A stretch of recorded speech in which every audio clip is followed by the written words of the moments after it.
Feeling good. Have you heard the George Rodriguez Show? Then you don't know Balaam from your ass. George Rodriguez. Oh, he's a nondescript little cutie. That's a good-looking guy. What word did you say?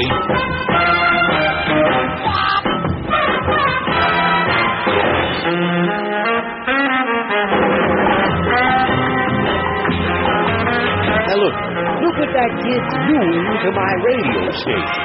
High ratings and women. He's creating way too much work for me to do. George, you're fired. Now, where's my LSD? You go to hell and you die! Okay. All right. This is the type of music which needs a little concentrated listening. And I would request you to have little patience.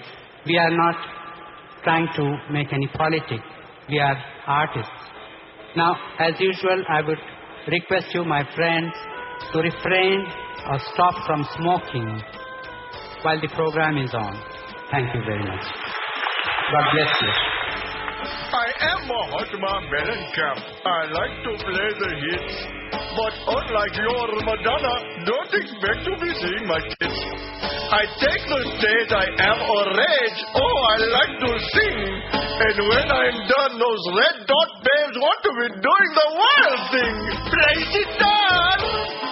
Play guitar! Play guitar! Oh, my goodness. I like to play this Hindu town in the ballroom at the Hyatt. And like your Axl Rose, when Muslims come, they'll be a riot. I don't eat beef or smoke or chase the babes around the bar. I am one bad dude when I pick up and play you my guitar. Play guitar! Play guitar! Play guitar! Oh my God!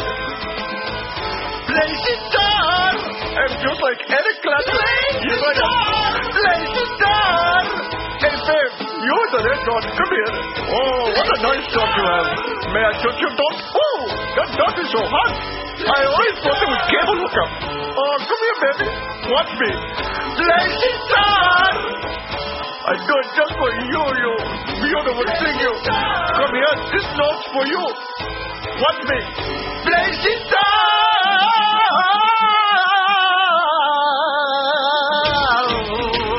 Look for the Monsters of Mahatma tour coming to your town soon. All right, we'll be there with bells on. Hey, Josh, how's it going? Where's that overhead at this morning? It's Monday, so we got to shake it down because like the doors were open when I came in here this morning. Here, there you go. How are we doing now? All right. A little better. We're at 7 with the overhead there. I mean, Lord knows what they have us set on in the control room. We're at 6 now, so okay. Somebody be fooling with us a little bit. You know. Yeah, you can put it at 7. Okay. It's all right. Oh, sorry. Just tested. Gotta get comfortable here. You know, I thought I knew what I wanted to talk about when I sat down here, and then you know, then I went and checked my Yahoo. I forgot all about Rasputin's penis. Yeah. Or I would have started out. No, it's not as exciting. I emailed you the picture. It's not as exciting as that picture that the Beast showed us this morning to ruin our week. Yeah. And it was week worthy. Like that's ruined my week. My stomach's still a little tired scarred from that. For life. We will not be putting that picture on the website, the Beast picture. But I did email the picture of Rasputin's penis to Eric. I got into an argument over Rasputin's penis over the weekend. How often does that happen to you? I ask. Because this is my life. And, you know, I had all this stuff written down to talk about, you know, my wonderful experience at the Mac Center. Yeah, you heard it right. Right. And then I even brought the demo models in here just to make Josh mutually jealous. Making me jealous? Yeah, you're sleek, slick crap over at the Mac Center. They're a new sponsor. We'll be talking about them at length because I'm all giddy about new toys. So I was distracted by that all weekend long. Did find time to go to a Cuban birthday party, which is like a mafia wedding for a 3-year-old. And now our kid is going to be 3 on her next birthday, the toddler. I can't live up to that event that I was at. We go to the place, Party Palace or the Party Center or something like that down on in Cuba, in Miami. I mean, off the Palmetto. Right. And it's in one of these warehouse things where you loop around and you go to the back and you think it's one of these warehouse stalls. I'm picturing a big room, just a big room with some tables and stuff like that. Now, I've gone to Cuban kitty birthday parties before I knew what to expect. I'm talking to one of my friends on the way there, and it's like, yeah, there's probably going to be a bounce house and a clown and all this. Dude, this place didn't just have a bounce house. The full bar, I mean, yeah, hard liquor for the adults, pool table, 2 domino tables. Did I mention it was in, Latin America, right? Yeah. A full arcade with the stand-up games. The Galaga was out of order, so I was kind of horked off about that. Foosball, air hockey, the basket shooting game. Wow. Everything. And that's just for the adults. Then the kiddie section had a climbing wall, bounce house, several, it had all these chambers, it was the entire warehouse area. It didn't just have one entrance. It did just have one entrance, but it was all of the warehouses. Once you got inside, they had taken over the entire sprawl. So there were all these different rooms, and each room was a different center of fun. Not to mention the big ballroom. And of course, I'm talking to the friend afterwards, and he goes, "Were you right? Was there a clown?" I said, "A clown? Was there a clown?" There was a staff of clowns. There were specialty clowns. There was the face-painting, balloon-tying clown over in the corner. Then there was the performance magic-doing clown. And 4 costume Disney characters. So 6 performance members, not counting the kiddie music DJ. Wow. Yeah, right? And then, of course, all the little Cuban kids are dressed like with matching wedding gear. Like the little boys are in tuxes and the girls are in matching stuff, and we're there dressed like, white trash that we are, man. I'm wearing my shorts. I didn't have any clean socks. Birthday party. Yeah, I didn't have any clean socks. You started wearing tuxes at birthdays. Sports sandals. This is Cuban life. And my wife's like, we can't measure up to this. Are these people rich? It's like, no. The guy. It's my cousin's wife's brother's kids' party. All right, and the guy's a cop, so it's not like he's rich. And I'm looking at this place and thinking, we have no excuse. I mean, that's a damn big We're gonna event. it's a huge event, but that's typical. That's freaking all right. Maybe this was an extreme version, but typical would be bounce house clown, all this stuff. I can't measure up to that. I'm so inadequate. We're gonna have to leave town or something. Oh, we're taking her to Disney World for her birthday. If we took her to France, it would be cheaper than what these people must have blown. They could have bought a pony for the kid for what they must have blown.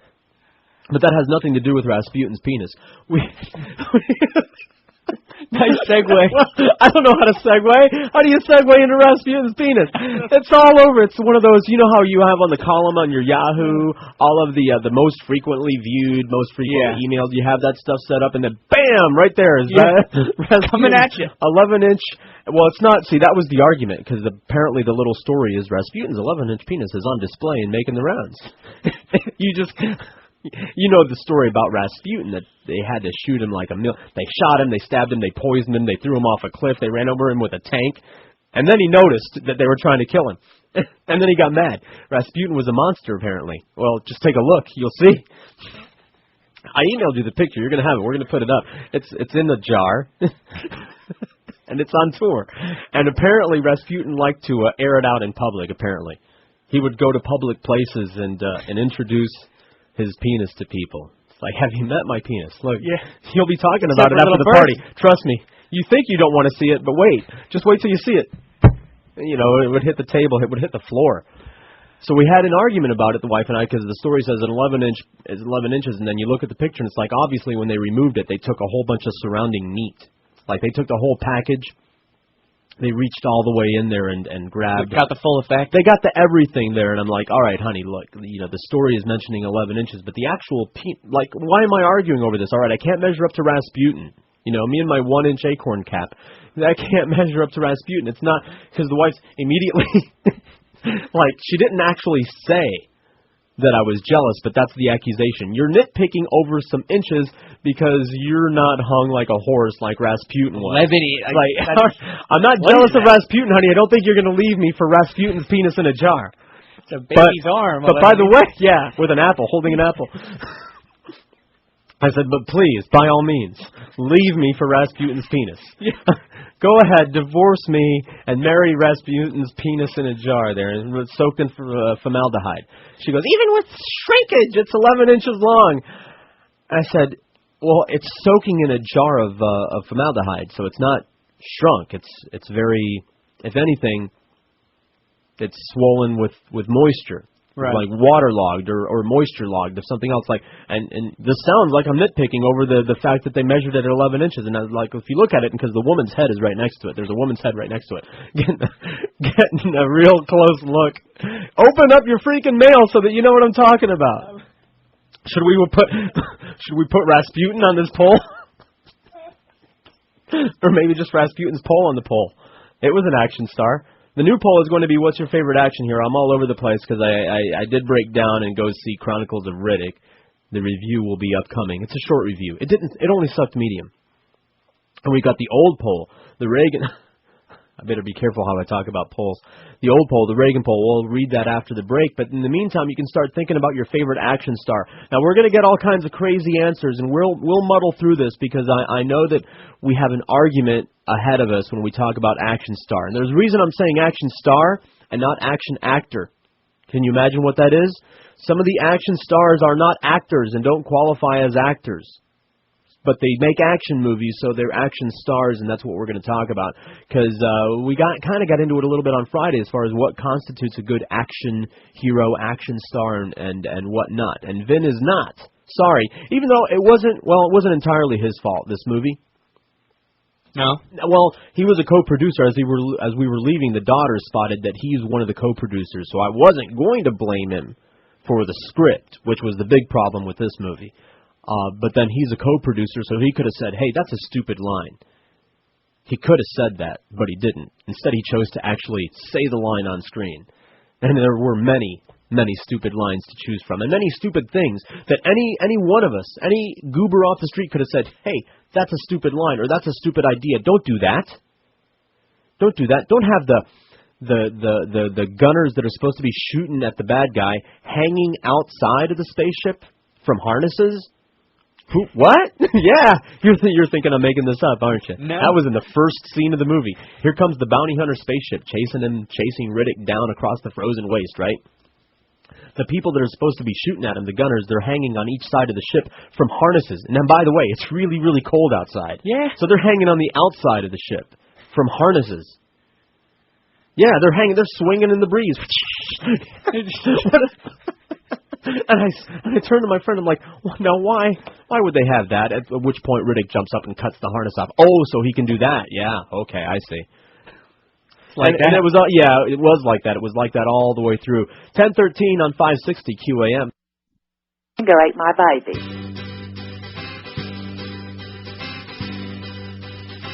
When I was hung like a goy, I heard my buddy call my name. She said, for a Hebrew, you gotta look more Jewish. She called the circumcision oil. He grabbed my tube and gave a blade a swing, and then he cut me. I used to be real manly, but now I'm hung like a gnat. I was bigger than that until the rabbi cut me. Don't cut! He cut me. Try to find a Jew that's hung.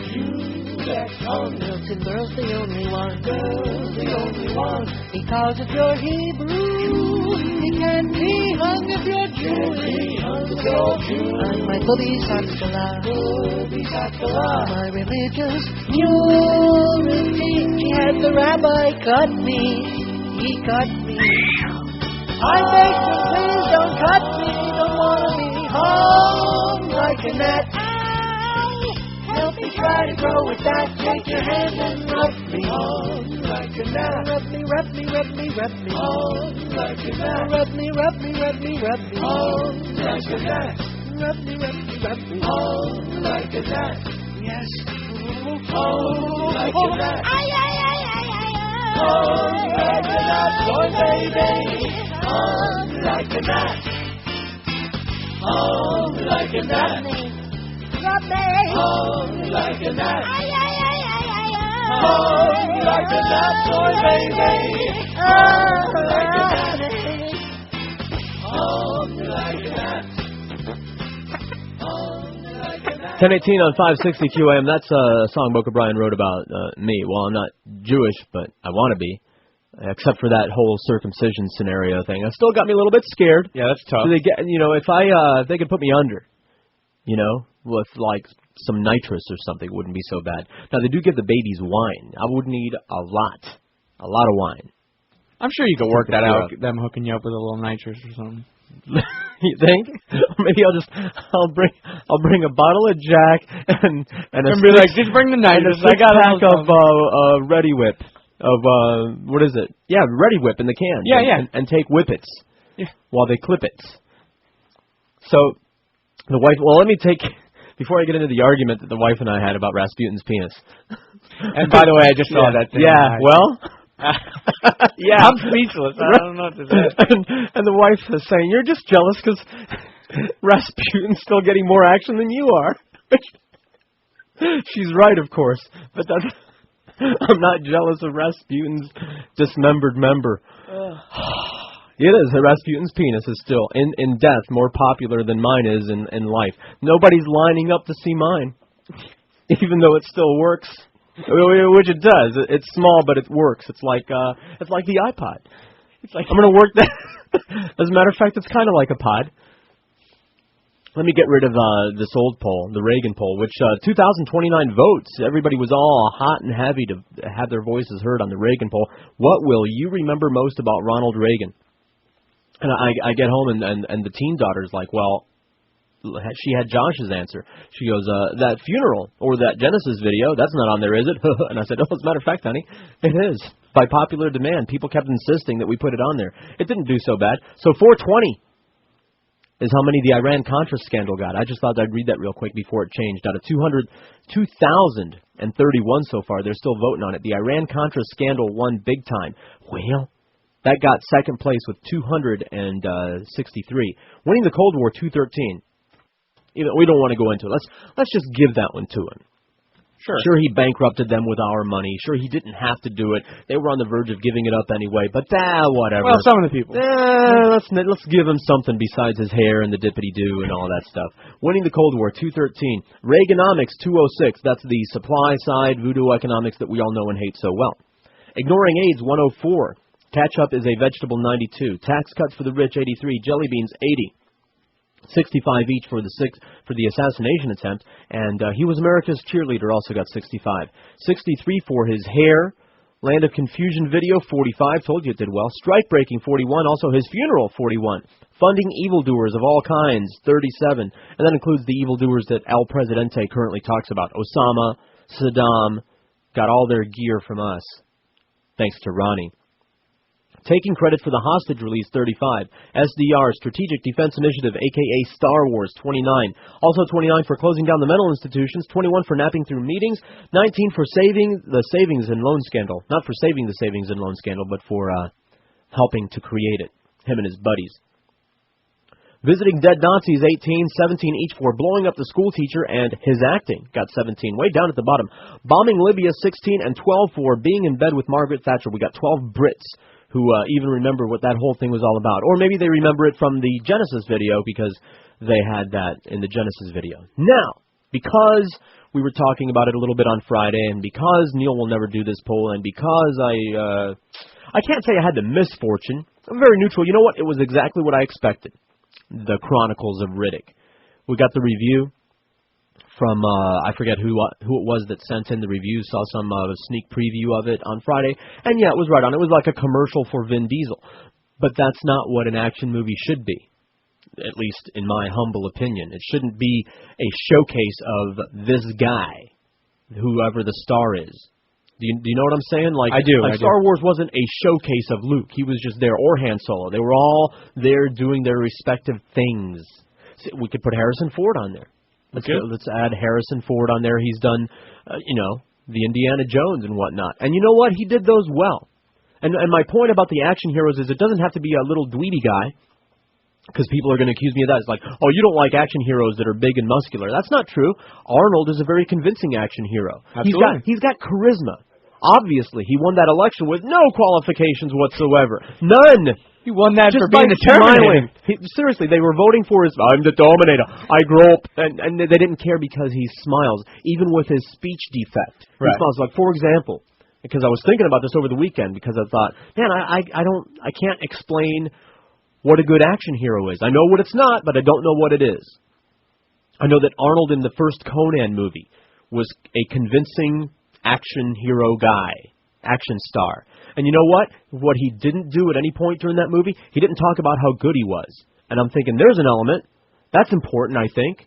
Because in Chronicles of Riddick, he's always reminding you what a badass he is. And everybody around him is reminding you what a badass he is. And I'm like, okay, fine. How about this? How about just have him do some badass things, and that'll convince me. You don't have to keep telling me. Yeah, don't tell you how good telegraphing. he is. And especially when the action hero himself is talking about, flexing his own muscles. I am a badass. Like the bounty hunters, your first mistake was you only came after me with 4. Oh, hit me with another brick. Oh, doesn't that make you want to puke when they do things like that? It's just...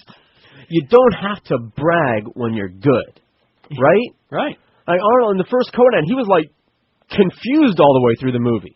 People kept coming at him. That was their, bad move on your part. Don't come at Conan. Didn't you read the books? Yeah. And, because I read the big comic books. My brother used to collect the big comic books, the one that died. Mm-hmm. They were just like black and white pen and ink. Mm-hmm. But Conan never told anybody that he was a badass. It was plain to see. Right. You know what I mean? Nobody, and like Steve McQueen in The Hunter, he was an old guy, bounty hunter. He was a badass, was he not? He was a badass driver. He didn't take any crap. He didn't shrink from anything. But he never told anybody he was a badass. So we got a partial list. The poll is going to be, who's your favorite action star? Don't want a list. Your favorite. Your favorite. Go look that up in the dictionary. Favorite one. Your favorite one action star. We're not looking for an excuse for you to call and say a name. We're not impressed by how many action stars' names you can name. Great, wonderful. Ooh. Just if you have a favorite, you can put them on the list. We have some so far. We just put some down there, some staples. What do we have? I even forgot. I didn't write these down. I gave them to you. We put Arnold and Mel. Yeah, we did. We got Vinny Diesel, Chuck Norris, Jackie Chan. Right. I just put Harrison Ford. Should we put Bruce on there? Bruce Lee. All right, let's do Bruce. I also put Steven Seagal. Because we thought, we're going to get into an argument now. Is a martial arts star an action hero? Yeah, sure, fine. But here's what we're not going to do. Now, I could name off a bunch of obscure-sounding Japs. They won't get 3 votes, except for the people that know their name, like Sho Kasugi. Do you even know who that is? I don't. All right, see? He's made 1 million of them. And Toshiro Mifune. Yeah, they're great. All right? I'm sure. And just because they made an action movie, that doesn't automatically make, or does it? See, we could argue about this. Hopefully we won't spend as much time arguing about what qualifies as an action star as the wife and I spent on Rasputin's penis. And I never did even get into that, what the nature of the argument was all about. Nitpicking over inches, over a dead guy's schlong's inches. You'd think that since Rasputin was such a badass, right, since he was so incredible in so many ways, did you see any of the Rasputin movies? I don't believe so. Well, there's one that's good, that gets right into Rasputin and what he was all about. You don't actually see his penis in the movie, but you don't have to. Now you can see it's the real deal. It's there for everyone to see. You could club people to death with that. So we will argue on the air as the names come in over what, if someone qualifies as... We'll kill a lot of time with it because it's Monday. School's out. Right. It's hot. Nobody wants to do anything. So we'll just kill time arguing over, action stars, dead Russian penises, you name it, whatever you got. 1028 on 560 WQAM. I've never had one, I swear. Newsflash. Due to recent news of experimental penis transplants taking place in France, there's been a sudden rash of penis thefts all across America. Small endowed men everywhere are turning to the wrong side of the law in hopes of finding renegade French doctors to extend their manhoods. If you're a long-donged man, be careful and take every precaution you can. Lock your doors and your drawers. Even padlock your penis to your hip if possible. You might even want to monogram it, just in case. Any individual caught at French or American customs with a stolen penis will be sent to a fully gay prison for life. Once again, penis theft is on the rise. Take necessary precautions, or you could be next. Okay, I don't think it'll be happening to me. 28 till 11 on 560 WQAM. By the way, do we care that there's the second car bombing in as many days in Baghdad and 14 people are dead, including American soldiers? And do we care? Anyone? What else is new? Yeah, exactly. Gornisht Halfen and Manashtana Halala Hazeh. That's nothing dirty. there. I'm just practicing for my conversion. Thought I had to dump you there. Now, see, you notice that Rasputin is uncut there. Yeah. In case that slipped by you. So I'm thinking, for my conversion, maybe I could borrow Rasputin's penis. Like, you know, like when you take a drug test, you know, sometimes you could take a vial and you keep the vial in your pants so that it stays warm. Yeah. And use somebody else's urine. I wonder if I could pass off somebody else. No, they'll know that isn't mine. Yeah. It's like, first of all, it's cold. It's really cold and old. It's kind of, what color would you say that is now? Kind of a purple. Yeah. Kind of a blackish purple. Yeah. It's dark. Now, see, the argument that I had, the argument came down to this. The story mentions that it's 11 inches long. But when you look at the jar, and is that Charlize Theron looking into the jar there? Tell me it's not. Take a look. Take another look at the picture. Go open it back up. Take a good look at the face of the chick that's just riveted onto that jar. Just really, she's measuring it. She's scoping it up. You better leave it open. As a matter of fact, that picture would make a wonderful wallpaper for your mom. Sorry, I better stay away from your mom for a while. Your brother doesn't understand that whole thing, does he? He keeps every time I mention John, every time he turns it on, he's just, "What did Dad talk about, Mom?" She asked for it. That's what your dad said. So look at the. That is her twin sister, dude. If that's not Charlize Theron, then Rasputin was Jewish. I swear to God. And she seems to be really like appreciating she's it, studying it. Like, I didn't know they could get that big. Yeah. And she's looking at it and thinking, now that I know that they can get that big, what am I doing dating these guys? Rasputin was a maniac. Now you know the source of his power. Like Samson had his hair. There it is. Is there any question when you look at that where Rasputin got his magical death-defying powers? Not at all. It's like a penis that huge, you can't kill the thing that's carrying it around. For it to have a penis that huge, you have to be some kind of a monster, like an alien. See, that's it. Maybe that's it. That's why they couldn't kill Rasputin. He has 2 hearts.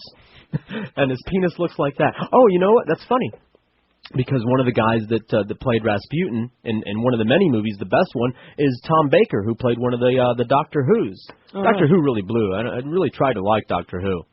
And it blew. But Tom Baker was the first one that I ever saw, the one that wore the scarf, had the big nose. He played Rasputin and did a really, really good job in one of the Rasputin. I think it was called Rasputin. I have no idea. But he was a big guy. And so here's the argument that we had. I'm saying that when they reported that on the story, they're measuring the contents of the jar, everything, including the meat that they took with it when they carved it off of him. Do you know what I'm saying? Right. That was my point. 'Cause looking at the picture, using let's say it's Charlize Theron's head, using Charlize Theron's head for scale there, not allowing for the magnification effect of the jar, I'm saying that they measured the whole thing, and that's what they're saying is 11 inches. I'm saying that the actual penis part of what is in that jar is maybe 9 inches. Yeah, that was my point. I agree with you. I mean, I'll also say that obviously it's not at its full potential, probably. Right. And I even said so. I even said so to the wife. Obviously, that's flat as you go. No, that's shrunk. And I said if it's soaking in liquid, it's not shrunk. It's whatever it is when it's normal, natural. Yeah, but at that where it is now, I would agree with you. Right. Yeah. Now, it's yes, the whole granted. package. Rasputin at attention. Literally. Right. Sound a horn before you come about. Old, what was his first name? Those Russians. Vladimir Vladimir. Yeah. Definitely blow a siren before you come about if that thing's at attention. Tie a red flag onto the end of it so that you don't hurt somebody. Yeah.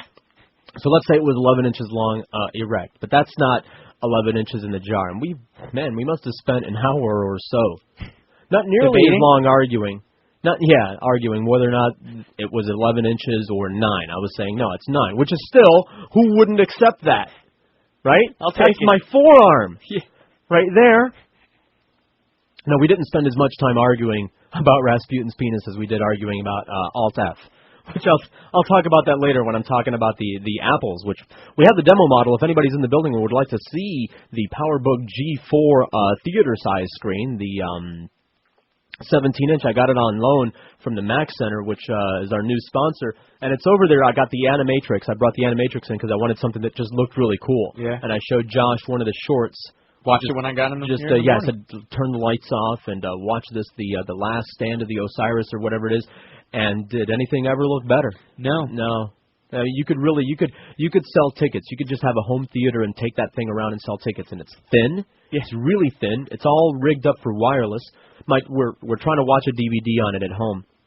And me and my daughter were like turning it all around upside down every which way, trying to see where to stick the DVD in. And she's like, because she's a techno girl, she's like, well, here's an eject button, Dad. Press the eject button. I bet you the drawer will open. We press the eject button. Nothing. Oh, no, there's a slit right there in the front of the easy laptop. access. Yeah, and you slide it in and it sucks the CD right in there. It's a glitzy, slick piece of machine. And for me to be saying nice things about apples, people that know me are like, uh-oh, the aliens have abducted George. But this is so nice. And then, like, I was playing with it all weekend long, and I had something to do. So, of course, all my data's on my HP. And I picked up my HP, and it was like picking up one of my daughter's Fisher-Price toys. Clunkety, clunkety, like, plastic. what is this? Clunk, clunk, clunk, clunk, clunk. It was like an old HP typewriter. Clunk, clunk, clunk, clunk. No, thanks. Didn't look good. Didn't feel good. So anyway, go check out these guys at the Mac Center. We'll talk. I'll tell you how to find them during their spot. Gary, I think. Oh, Dave. Sorry, it's Dave and Brian. I don't know why I keep wanting to say Gary to everybody. QAM, hello. How you doing, George? How you doing? I got to vote on this poll. Go ahead. Okay. You took all the good ones within the first 5 minutes. Okay. Well, I try to. We got to get something started. Hugh Jackman. Okay. Okay. You got it. And on the movie. He's the same character in every movie. Yeah, except for Boiler Room, which was the argument that I had with somebody the other day. I might have been on the air. Is I thought he's not a bad actor, Vin Diesel, and when he was in Boiler Room as just a human person, I thought he was a good character and a good actor. And then he starts making these action movies, and he's melodramatic in his performance of an action star. And he actually gave up on the Triple X franchise and good. And the Fast and Furious franchise to do this movie. And on the story of Rasputin, I remember reading a story like about 10, 15 years ago. There was a porn star, male, that his thing was so large that when it got, it was so much blood going to it that he would pass out. Okay. Do you think that happened to Rasputin? No. Okay. No, you got to hear the stories about Rasputin. Rasputin could go all day, all night while drinking. That's kind of cool. He would have like 20 women and 20 bottles of vodka all in one sitting. So the drinking rules didn't apply to him. He was a maniac. I gotta find out the name of that movie with Tom Baker. That was the best Rasputin movie I saw. Okay, George, take care. Because it was all about Rasputin. He was a character, a crazy person, a maniac.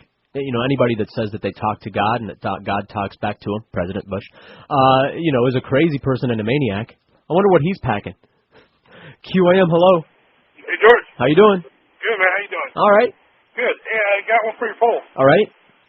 My favorite action hero, I would have to say, would be Bruce Willis. All right. He qualifies. Yeah, and he totally qualifies. And you know what? Because I don't really like Bruce Willis, but he's another one that when he plays an action movie, he's not spending every other word talking about how tough he is. Right. And things just happen to him, I think the first Die Hard is one of the best action movies ever done. I will not argue with you. I will not argue with that. I was not expecting that movie to be as good as it was. No, me neither. But he really proved himself, I saw in that movie. And he's done some good ones since. All right. No argument. Thank you, sir. All right, take it easy. I mean, I never liked him. I never liked him from Moonlighting. He bugged me. He was on my list of people who bugged me. I was pleasantly surprised by that first Die Hard. Or as I call it, the never-ending movie. I was surprised. Like, the first Die Hard was great. That's when I was growing up. Like, I thought the third one was really good. Yeah. That's usually not, like, I was like, oh, the third, sequel. It's hard to... Oh, you know who we have to put on here just to see how few votes he gets, and he better not get a lot. Who's that? Here, I'll give you a hit. Whoa. Whoa. All right, another hit. I know Kung Fu. Yeah? Yeah, well, he's an action star. He's an action star, is he not? He's made several. Hasn't he? Yeah. You're right. Put him on there. I want to see how let's nobody vote. Don't vote for him. I just want to put him on there to see if we can go till tomorrow and have nobody vote for Keanu.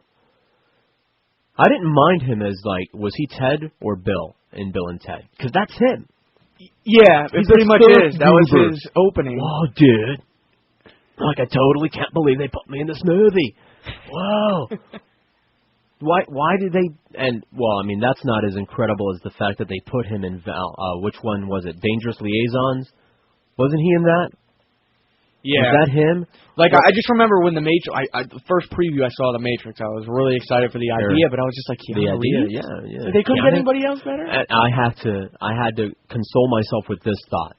They had to find a guy that was going to look confused all the way through the movie, and immediately the producers went, "Keanu, that's it. We got it. We need to look a guy who looks like he doesn't know where he is or what's going on for 2 hours." There he is. That's our man. That guy. Keanu. Hey, Keanu, are you busy? 17 till 11 on 560 WQAM. Stick it up your ass. Hi, this is Kimberly Plummer, KABC News, with a one-on-one interview with gubernatorial hopeful Arnold Schwarzenegger. I'm sorry. Excuse me, I Mr. apologize. What do you apologize for? I'm not following you. For everything, Kimberly Plummer, KABC News. I'm sorry to the people of California. For what? Those bad movies you make? No. Although, if you don't like them, I'm sorry, Kimberly Plummer, KABC News. I'm sorry for this. You just touched my boobies! That was a demonstration, Kimberly Plummer. I'm sorry. Well, don't do your demonstrations on me, Mr. Schwarzenegger. I am here for a serious interview with you. I apologize. You're very whiny. Go ahead with your questions. Well, you're very touchy-feely. I apologize. Excuse me, but did you just touch my ass? That was a demonstration, Kimberly Plummer, KABC News. That's why I want to apologize to the people of California. And I believe you should. I'm sorry. I see you have a problem with women. I don't have a problem with women. I like to touch them. Excuse me, but we are not an object. May I see your anteater? My what? Your anteater. May I see it? I don't think I have an anteater. You have an anteater. It's right here. That's your anteater. I can't believe you just put your hand... I'm sorry, I apologize. Oh! Do it again. Yeah, good for you, Kimberly Plummer. You want me now, don't you? You're a perv. Let us have your anteater. Ow! I'm sorry. I apologize. You are disgusting. I want to be the governor. Here, pull my lever. Vote for me. Ew. Why is it purple? I eat grapes. I'm a grape eater. Pull my lever. Is it behind the beaded curtain? Eric said that the penis is up. Okay. But I can't find it. Could you help me, Josh? I was waiting to see how long you laughed at that one. Help me find Rasputin's penis. It shouldn't be hard to find something that big. Come on, we can get through this. It's your fault. Josh is one of these people that laughs. You're the one that brought it up. Oh! Josh is one of these people that actually laughs at things, and of course, it's contagious. I guess the penis is behind the beaded curtain. Look for the ruffle in the curtain. Where the hell is it? God, Eric. So we have, speaking of the beaded curtain, we have 3 Britney pictures, and the reason I had to explain, it's a Brit nip slip, but they're not they're good pictures, but it's not the best nip slip in the world, but there are 3 views, 3 different angles, so we put all 3 of them on there so that you can, you know what I mean? Please all. Right, because we're not gonna dole these pictures out little by little, because there is no one of them that is a definitive full-on. So you get a little bit of that one, and a little bit of Ariella there, and a little bit more there, and besides, they just happen to be good pictures of Britney, right? Yeah. And in the meantime, all right, there it is, behind the beaded curtain. And I swear to God, that's Charlize. Tell me it ain't. Look at that. It ain't so. Boy! You know what? They should have this, instead of this chick just leaning into the jar right there, she should be holding a ruler right next to it, so that we can measure it up. There, oh, you might have to refresh. Oh, there it is. No, I see it, Eric. Thank you very much. So go to neilrogers.com, vote on the poll, and then go behind the beaded curtain and check out that poll. It's a good thing it's on a dead guy, you know? Yeah. Because otherwise, how would, we'd have no chance, no luck. QAM, hello. Go to neilrogers.com, go to the poll. Hello! Turn that radio off! And check out that. God, what an awful voice. Hey, pick up the phone! Yeah. Too late. QAM, hello. Hey, George. Good morning. Hey, how you doing? Hey, I got a religious / personal question for you. Okay. Why is it that women feel the need, well, I don't know if your wife is religious, but why do they feel the need to be told that you love them in order to know that from you, but they feel the need to pray to God as if God don't know what you're going to say?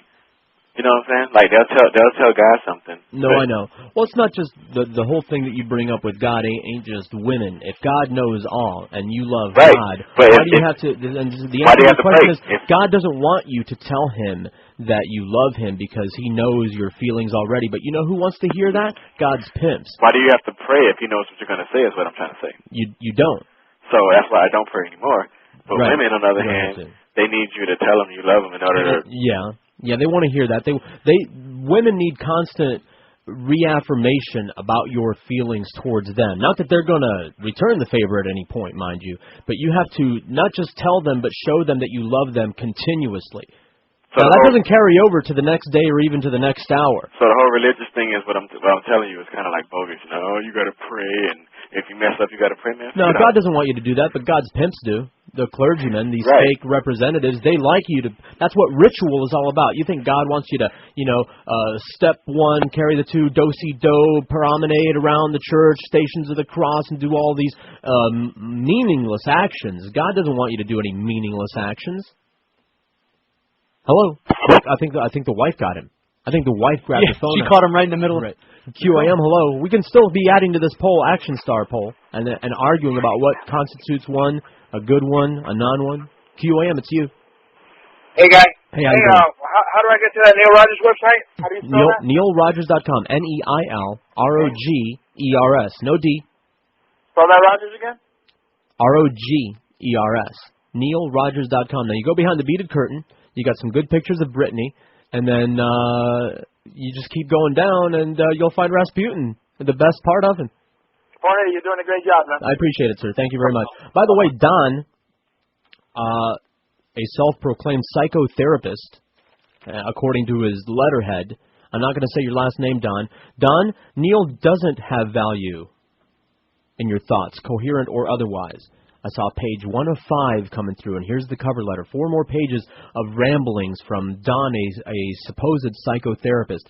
Don, you need psychotherapy. Neil isn't here, first of all, Don, and if he was here, he still wouldn't see your facts because it's the rantings of a lunatic. Go get yourself some help. Physician, heal thy own damn self. QAM, hello. Hey. Hey, how are you? Hi. Hi. Can I talk to George? You are. Oh. You're doing it now. Cool. It's just us. I wasn't expecting you to pick up the phone directly. I surprise people all the time. A couple of action. No, your favorite. Your favorite. I don't know how many you can name. I could name 20.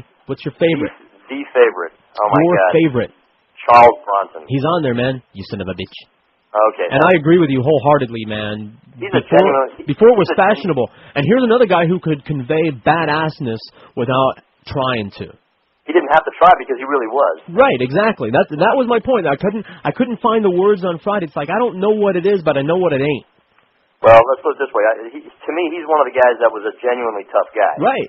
At least, well, he was an actor. Let's just face it. I don't know how tough he was in real life, but as an actor, he made you feel like this was a tough guy without he didn't have to say anything. He didn't have to do anything. You just felt it. Did you ever see that movie Hard Times? All of them, yeah. I mean, that's I've seen all the Charles Bronson movies. He's one of my favorites. That's the epitome of an action figure, right. of an action hero. Mr. Majestic, all of the Death Wish movies, all of them. Death Wish, the Malachi Papers. What was the one with Jan Michael Vincent that did, The Mechanic? I saw that in the theater. My cousin took me to that. That was great. I didn't see that one. Oh, it's good. They're all good. All right. Thanks. Take it easy. Yeah, we're getting to it. See, you know what I mean. And like Vin, we'll hold him as an example of, okay, he's got muscles. And he's got the really... I can't even get as deep as he does. His is normal, really deep voice. That ain't it. You know what I mean? And notice we're not going to put Darth Vader on here or any of the people that played Darth Vader. He wasn't an action star. He was a character. Right. 3 different people went into making that character. A big suit. But see, he was scary. He had a scary voice and a scary suit, but he wasn't the action star. You know, Luke was. And to an extent, we could put some chicks on here. Hey, let's put Sigourney Weaver on here just to get just to break the ice on the chicks there. That was the first. She wasn't the only one, but that was the first one that I can remember, like jumping right out at me, right? And all the aliens. Angelina Jolie. Angelina Jolie. Let's put her on there too. We got a lot. Not like we could put all the Charlie's Angels on there, but I don't think if somebody wants to say that for their vote, we'll let them say it. How's that? QAM, hello. Punk. QAM, hello. Hey, George. Hey, caller. How are you? All right. George, wouldn't it be a better question to say, like, who's the biggest action star? We could argue that. The biggest? No. Who's your favorite? I want your opinion. Because I could give you a lame excuse like Dolph Lundgren. He's made a bunch of movies, but... Yeah, he has. No, but see, we're not talking about the biggest. See, you just made my point exactly. I want to know your favorite. I don't want to know who's made a bunch of movies. I know who's made a bunch of movies. I know who are popular. I don't want to know popular. I don't want to know who's got the most work, who's made the most. I want to know your favorite. You watch action movies, don't you? Yeah, I would. Right? Who's your favorite? I would have to say Schwarzenegger. All right, he's on there and he's doing well. I think he's the champ, hands down, man. He's in third, and no argument with me. I don't like the man personally. I don't like his politics. I don't like what he stands for. But you can't deny that he plays a convincing action star hero. Exactly. And he's made some. Even as a character, even the Terminator, he wasn't the hero. Right. At least not in the first one, but still. And again, here's another perfect example. He barely said anything. Yeah, he barely said anything at all, and what he did was just like these cute little lines, and you know that's what they were going for when they did this Riddick stuff. They had these lines that they thought they were cute, but they were lame. They made you double over in pain. He was the guy that started those little quick lines like Everybody tried to copy him. Actually, it was Dirty Harry. I think he was the first one with the one-liners. Yeah, could be. And why isn't Clint on this poll, I ask you? Yeah. All right. Unforgiven. Take it easy. 3 till 11 on 560 WQAM. M&M. D12. 60 WQAM is proud to present the Seniors Golfing Tour with Ben Hogan. 4 hours of golf for those of you who have no personality, no sense of humor, really don't care about your life, except for golf. Ben Hogan is now approaching the hole. Yes, he wore his green plaid pants. He's bending over, and look at that stain on the back of his head. Well, it could be a result from being a POW back in World War II. I think he was a colonel. I can assure you. Okay, he's putting the 9-iron back into his bag and pulling out a bran muffin. Is that a bran muffin? Yes, I believe so. Looks like a bran muffin. He's getting back into the hole and closing the coffin door. I thought he was dead already. That's difficult to tell in this game. Don't miss the Seniors Tour on WQAM. Oh, it's 11 o'clock. Well, I guess maybe 11:01. This clock's all... I got 10:59. Messed up. Do you really? I do. So it's 1 till 11 on Well, it's about to be QAM. 11. All right, well, it's 11 o'clock. Jeez. Nitpicking? Just to confuse you a little. Like me and the wife all over again. So the argument that we had about Alt-F.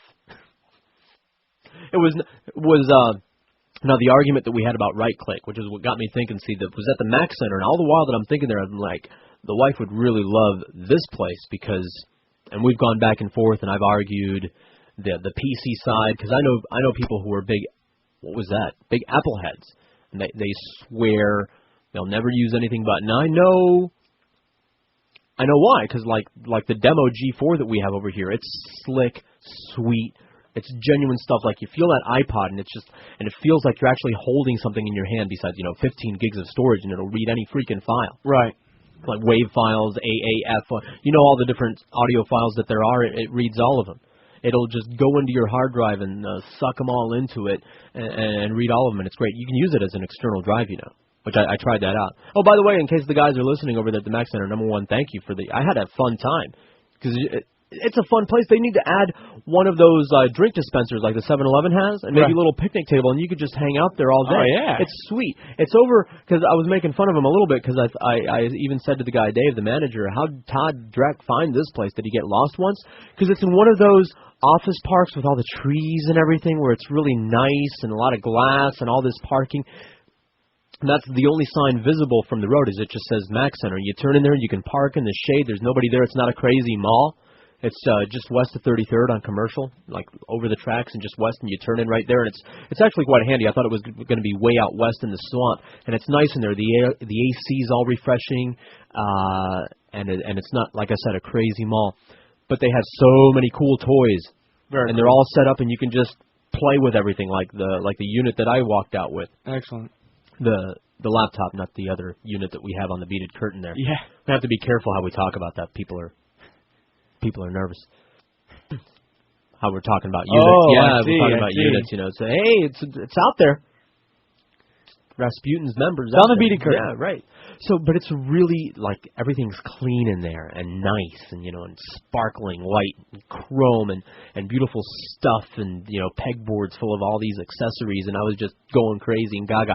They had the video cam set up for the phone conferencing that they have now, and this is the real deal, which it does talk, like if you have a Mac, you can actually talk to a PC and back and forth. It operates on the chat channel, the AOL instant messaging chat channel. That's one of the options, although if you have a PC, it doesn't look as good, because that's the whole deal. That's the argument. It's not going to look as good as it does here. And they've got the real deal cameras, so you get a full screen. It's not, you know, how you've seen the video conferencing things. It's cheesy. It looks like the picture that my phone takes. Yeah. These little grainy pictures. It's a little delayed, like if there's no staggering. This is smooth, full screen, smooth flow. That's cool. And they got it set up in the store so you can be on one end, we can be at the other, like, hey, look at me, look what I can do. That's cool. Yeah. I like stores with displays where you can try everything. It's there, and I was just running around the store like giddy, like dog giggling. Little kid in the candy store right there. And it was, and they're really nice people. They actually know what they're talking about. The guy Brian and Dave, who were there when I was there, they actually know what they're talking about. Like they speak the language, not like Radio Shack. I'm sorry. Why'd you have to bring that up? We were talking about that the other day. Like with Brian, you go in there. I want a wire. What's that? Nobody who works at Radio Shack like even has a clue about any electronics. I want a battery. Huh? What's that? What's that? They hold electricity. What's that? Seriously. And they're telling me things that I don't know, you know, about my own laptop, you know, like with the FireWire and everything like that. Oh yeah, that'll work as an external drive on your. Will? Yeah, it will. Trust me. And it does. Here's a hint though: when you buy your iPod, and you should buy 100, go to the Mac Center and buy like 20. They're going to be getting the minis in. They can't keep those in stock because of the colors. These things chicks love these things. They're simple. They're slick. I was jealous of your MP3 player, and now you get to be jealous of mine. Yeah, now I get to see that. And it's not like I can't even call it an MP3 player. It's a personal.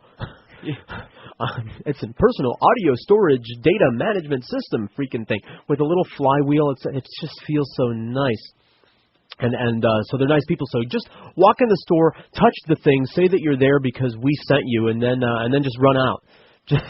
Just to know that we have people listening that are over there. They're on West Commercial, 33rd and Commercial, right in there, the Mac Center. QAM, hello. George. Nice things. Yeah. Hey, I wanted to add a name to the poll. What about Sylvester Stallone? Did we not add him on there? We should. He qualifies. Is he your favorite? He's my favorite. All right, no problem. I didn't have a problem with First Blood, the First Blood. Yeah, I also like Rambo, too. Okay. All right. You got it. He qualifies, and I'm going to check the poll really quickly just to see. Oh, Keanu's got 4. Did you see that? Let me refresh. That's now I know. Let me refresh and rub my eyes a little bit. Take a look at that other picture. Let me do the rundown over here. Harrison Ford, 48, good choice. And you know what? I kind of threw him on there as an afterthought because of the whole Star Wars and Indiana Jones. I'm not going to argue with that. He might be just the best as far as just a regular guy. And I'm not saying that that's what an action hero should be. Maybe that's just what I like to see in an action hero, star, actor. Somebody who seems to be like a regular guy doing incredible things. Right. Harrison Ford's just a good actor. He's a good actor, right. Period. So we got Harrison with 48, Steve McQueen 25, 21 for Arnold. Bruce has 13, Bruce Willis that is. Jackie Chan and Steven Seagal have 10.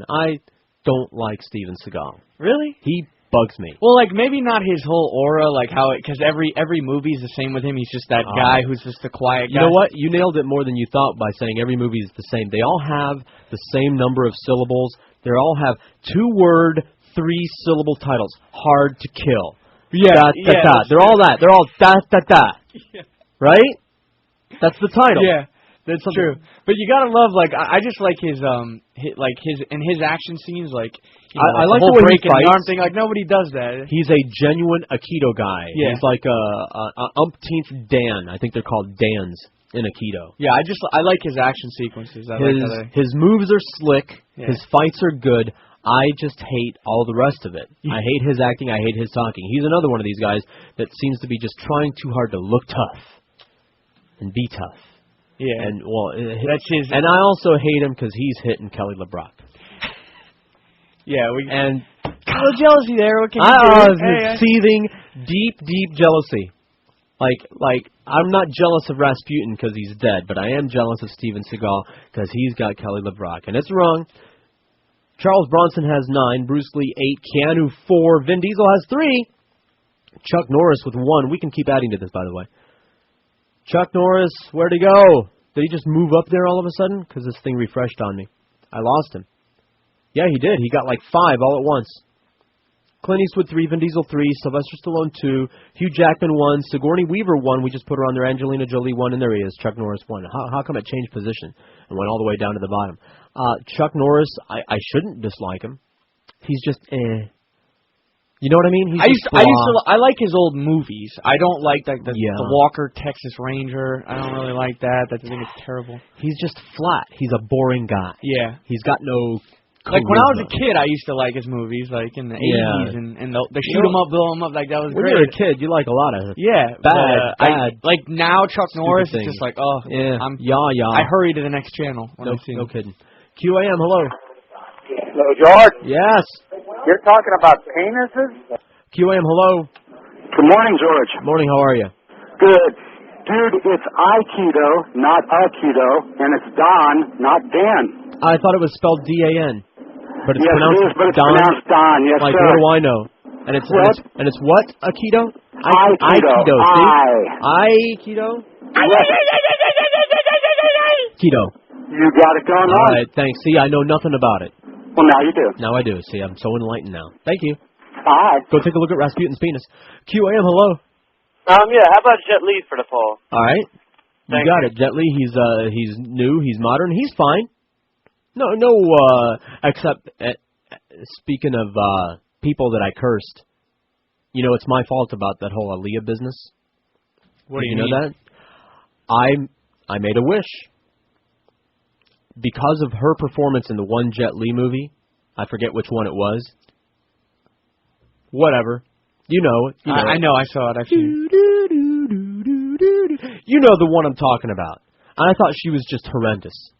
She ruined the movie for me. The fact that he picked her up and was using her to kick people with and all that. Remember that scene? Yeah.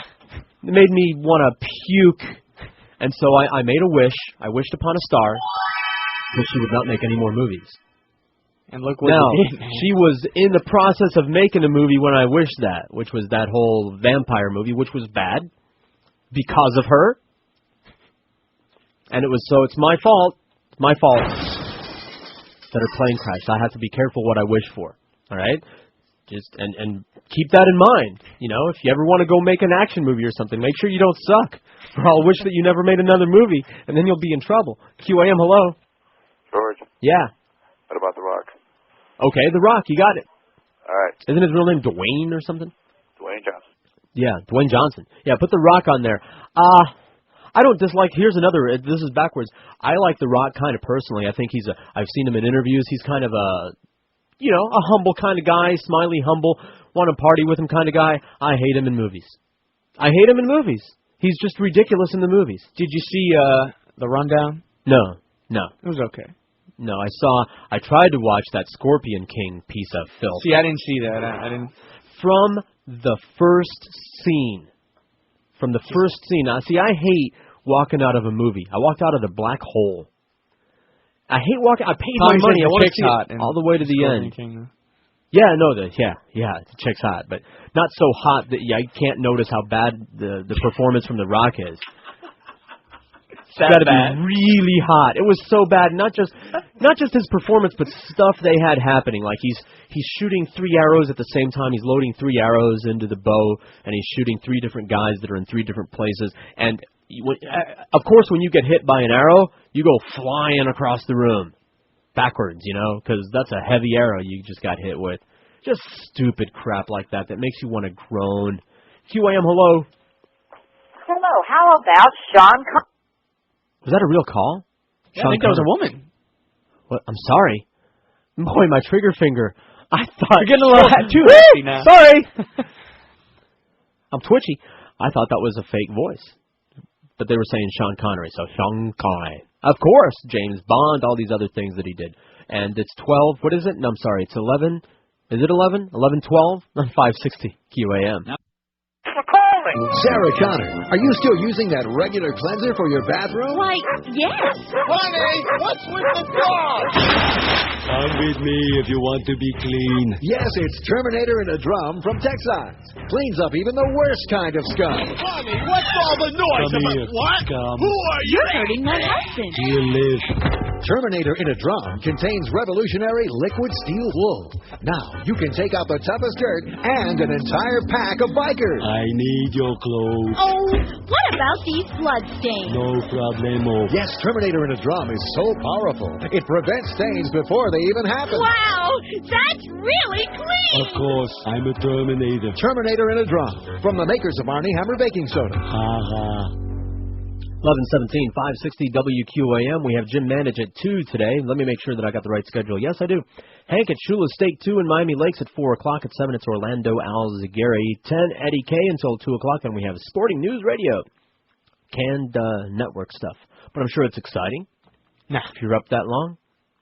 If you're up that late? No? Nah. So the fight we had about Alt-F, which wouldn't have happened. Longer. The fight we had about right-click was not as long as the fight that we had. I'm talking about me and the wife over Alt-F. See, because my thing is, according to her, I'm a bad teacher. She asks a question. Instead of just answering the question, I answer another question. So here's my side of it. I could answer that question, but if I answer another question, then I'll answer 20 future questions. Right? Right. It's better, like, how do I save the program? It went like this, the Alt-F. How do I save this? She's working on a document, on the word processor, on MS Word, something, you name it. She knows that it's like a 2-stroke thing to save it because she's seen me doing it. It's like Control-S, right, or Alt-S or something like that. But I want to really introduce her to Alt-F because that drops down that whole menu, which is a wonderful world of file management, right? No. It's like, you're not going to answer my question, are you? It's like, well, we'll get there. I'm going to teach you. Just tell me how to save it. This is what I'm going to do. You're not going to do that, are you? You're going to teach me something else, aren't you? You're going to try to get me to learn something I don't want to know. It's good for you, honey. It's nutritious. You'll like it. Trust me. I spent a week in a motel because of freaking Alt-F over the fight we had. Just tell me how to save it. Started doing the Reagan voice from The Exorcist. Tell me how to save this, or I'll kill you. And Alt-F is a wonderful, you'll love it. It'll open up a wonderful world of things, of possibilities for you, file management. Didn't want to do it. Wouldn't have had that problem if she was using a Mac. And apparently, because the mini iPods have all these different colors, so the chicks really dig them. Like the pink. Everybody wants a pink iPod. The mini. Have you seen the minis? I mean, yeah, I actually have. Slick. They're nice. 4 gigs. On the mini. How much does your RCA hold? The one I was jealous of until I got this. Yeah, I mean, I can hold. I don't know exactly. I could look if it's in my car, but I know it holds like 20 songs. So no, I mean, dude, it's not competing. I loaded almost 800 songs onto my iPod. I got 10 gigs left. Yeah. Don't worry about that. And then so I loaded a bunch of like the video that you saw this morning. I put that on there. I'm using it as an external drive. Now, I was really proud of my little memory stick thing, my Attaché brand flash memory, USB 2.0, 256 megs. This iPod holds the equivalent of 60 of those little memory sticks that I was carrying around as my external drive now. Yeah. Yeah. So what I need to know is when are they going to just integrate everything into one thing? I want it all to be in my phone. My whole multimedia center, everything right there in the phone, voice activated, all right there. I can't wait. Where do we start ordering those? QAM, hello. Hey, can I speak to George? You are. Hey, George, what's going on, buddy? How you doing? All right, man. How about, I know it's already said, but Indiana Jones has got to be the best in my book, man. Who now? All around American, Indiana Jones.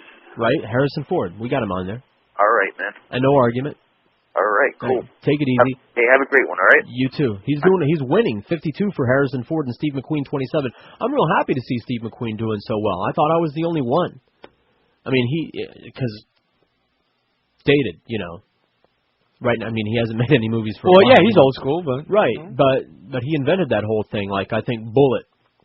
He was the one in Bullet, which was the first big car chase sequence in a movie. I'm talking about the first big one. Of course, you know, they had some car chase stuff and Bonnie and Clyde and here and there, but this was the first, you know, the crazy stunts car chase. Wrong side of the highway, cars weaving around, you know, two wheels. I even forget. I got to go rent it again just to make sure. By the way, speaking of renting stuff, hey, Troy Stratford, if you're in the building, shiny head, come over here. We want to buff your head.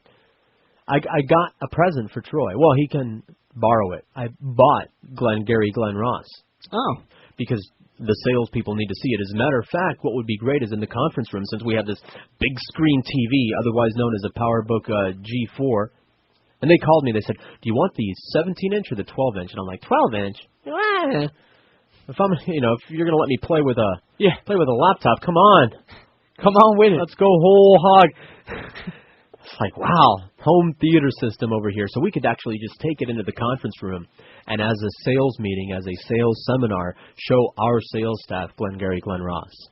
Yeah. To show them what real salesmen are like the Al Pacino character. Here's a salesman. QAM, hello. George. Caller. Hey, speaking of my little portable memory, your little thing.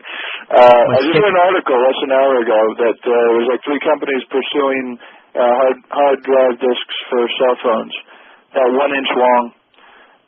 Very good. So there you go. All right. Thank cell you very phones much. And hard. I got like what is it? I got 8 megs on my cell phone. You know, to accommodate the video and the pictures and everything. Yeah, 8 megs. What's that? No, I think if this hard drive were to come into play, I think it would be in the 20 gig range. Wow. So, all right, cell phone that does it all. You got it. All right, man. I can't wait. QAM, hello.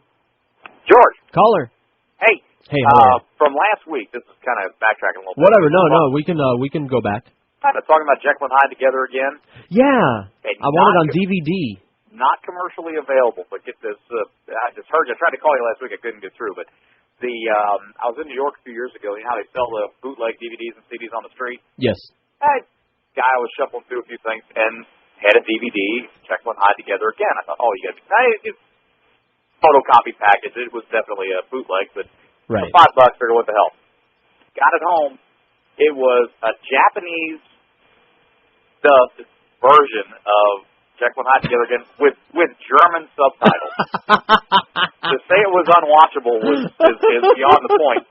But that's the only copy I've ever found on DVD.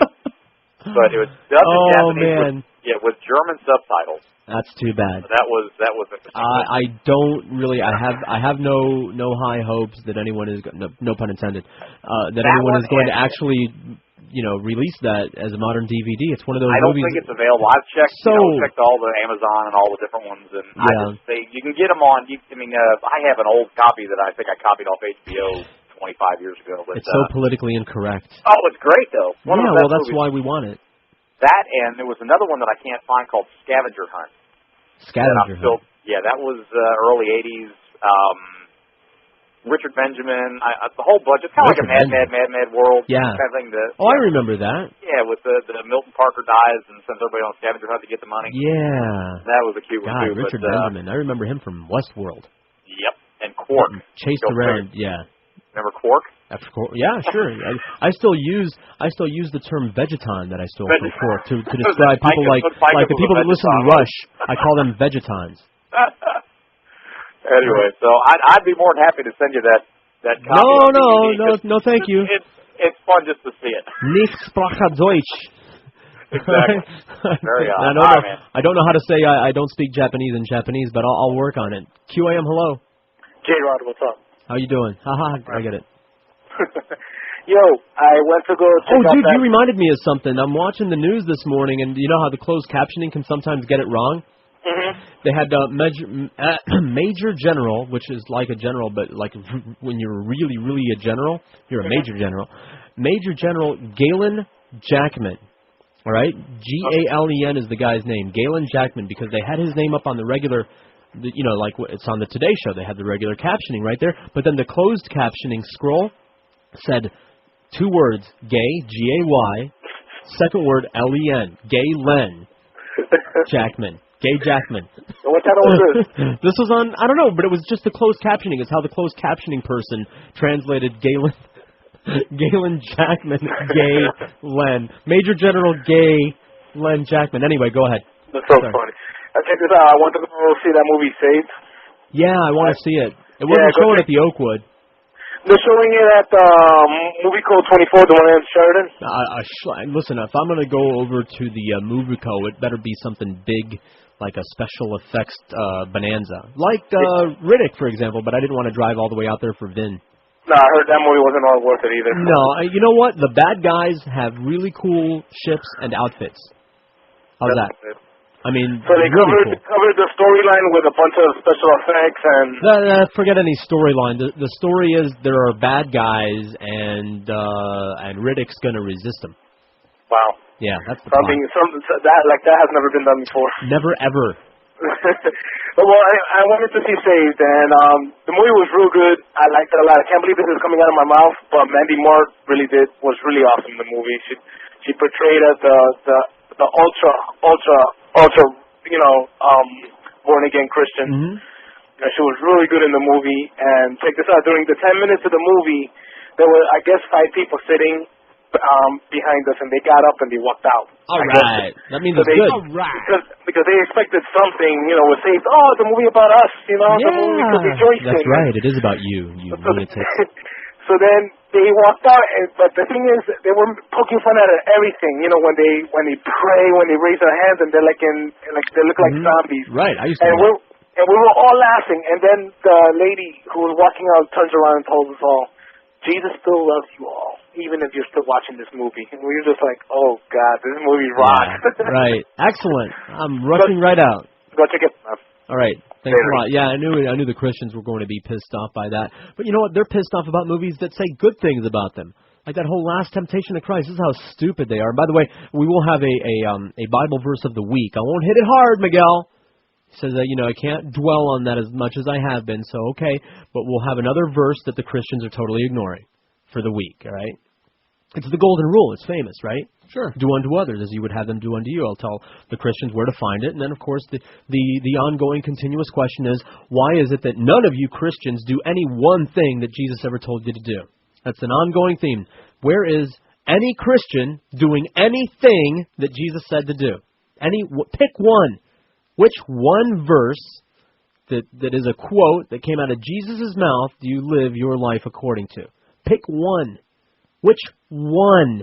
It's too tough one. Tell me one that you live your life according to. In other words, beyond just saying that you're a Christian, what is it that makes you a Christian? In what way are you a Christian since you ignore every freaking word that ever came out of Jesus' mouth? 11:29 on 560 QAM. Dropped this off. Tommy brought it into me. Some guy named Mike. He was downstairs smoking a cigarette. Tommy wasn't. A guy named Mike brought something by his CD. He said, it's clean. Audio of a slave auction. What do you say? Why not? Here it goes. What do we think about that? I know what Bill Cosby might think about that. I don't think he'd cotton to it. 24 till 12 on 560 QAM. That's, I don't know. Well, obviously it's not from the time. No. They didn't have recording devices back then. I don't know. It had some comedy in there. Sure. I don't know. I think Boca Brian could put that to music. QAM, hello? Hello? Yes. QAM, hello? It's Joseph in Diesel. QAM, hello? George. Yeah. Hey, you were talking about the Chronicles of Riddick. Yeah, I assume you've seen, I guess it was named Pitch Dark? Pitch Black. Pitch Black, excuse right, me. Yeah. What do you think about that? I thought it was a pretty good movie. I'm not sure if I liked it. It was okay. I didn't like him. I didn't like his character. I didn't like the Riddick character in that movie. I liked it in spite of him. I liked the monsters. Exactly. That was pretty darn cool, man. Yeah, and the idea of the movie was an interesting concept. There was so much wrong with this movie, and it all had to do with the writing of it. Like, they're on this planet. I'm talking about Chronicles of Riddick here. They're on this planet where it's like molten lava, wherever the sun is shining, because it's so close to the sun, it's like molten lava on one side and like super cold on the other side. Now, why would anybody build anything on a place like that? And another thing, since the planet rotates really quickly, how did they build anything on a planet like that? But of course, it creates a good plot device. They got to do this big run across the landscape before the sun catches them scene. Right. Just like all this hokey doesn't make any sense stuff that's just thrown in there gratuitously just to make you groan, in agony. Like, they couldn't have thought up another reason to have like Riddick and all the people run really fast across a surface. You know what I mean? Force. Yeah, I mean, they could have had a volcano exploding in there. They're running from the lava. You know what? It was just one cliche after another in the movie, but the bad guys had real cool outfits and really cool spaceships, and they looked cool moving around. Like the special effects revolving all around the bad guys, their weapons, everything that they did, that was all cool. Let me ask you: did the special effects make it worthy of seeing in the theater? Is it a wait for a video? Yeah, no, it was okay. I didn't feel ripped off seeing it in the theater, but you know what? Go see a matinee. I got you. How's that for value? Hey, a movie that I thought had a great action sequence, but I don't even know the guy's name. I'm not positive. It's been a while since I've seen it. I think it was called The Specialist. The star is like this Eastern European guy. Looks like somebody took a pitchfork to his face trying to put out a fire. The guy with the big nose? Yeah. Yeah, he's a French guy. He was in The Professional with Gary Oldman.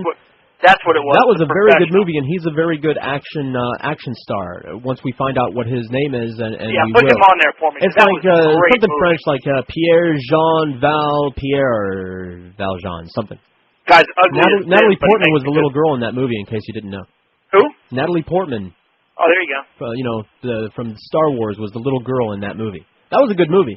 There was nothing wrong with that movie at all. No, good sleeper. Okay.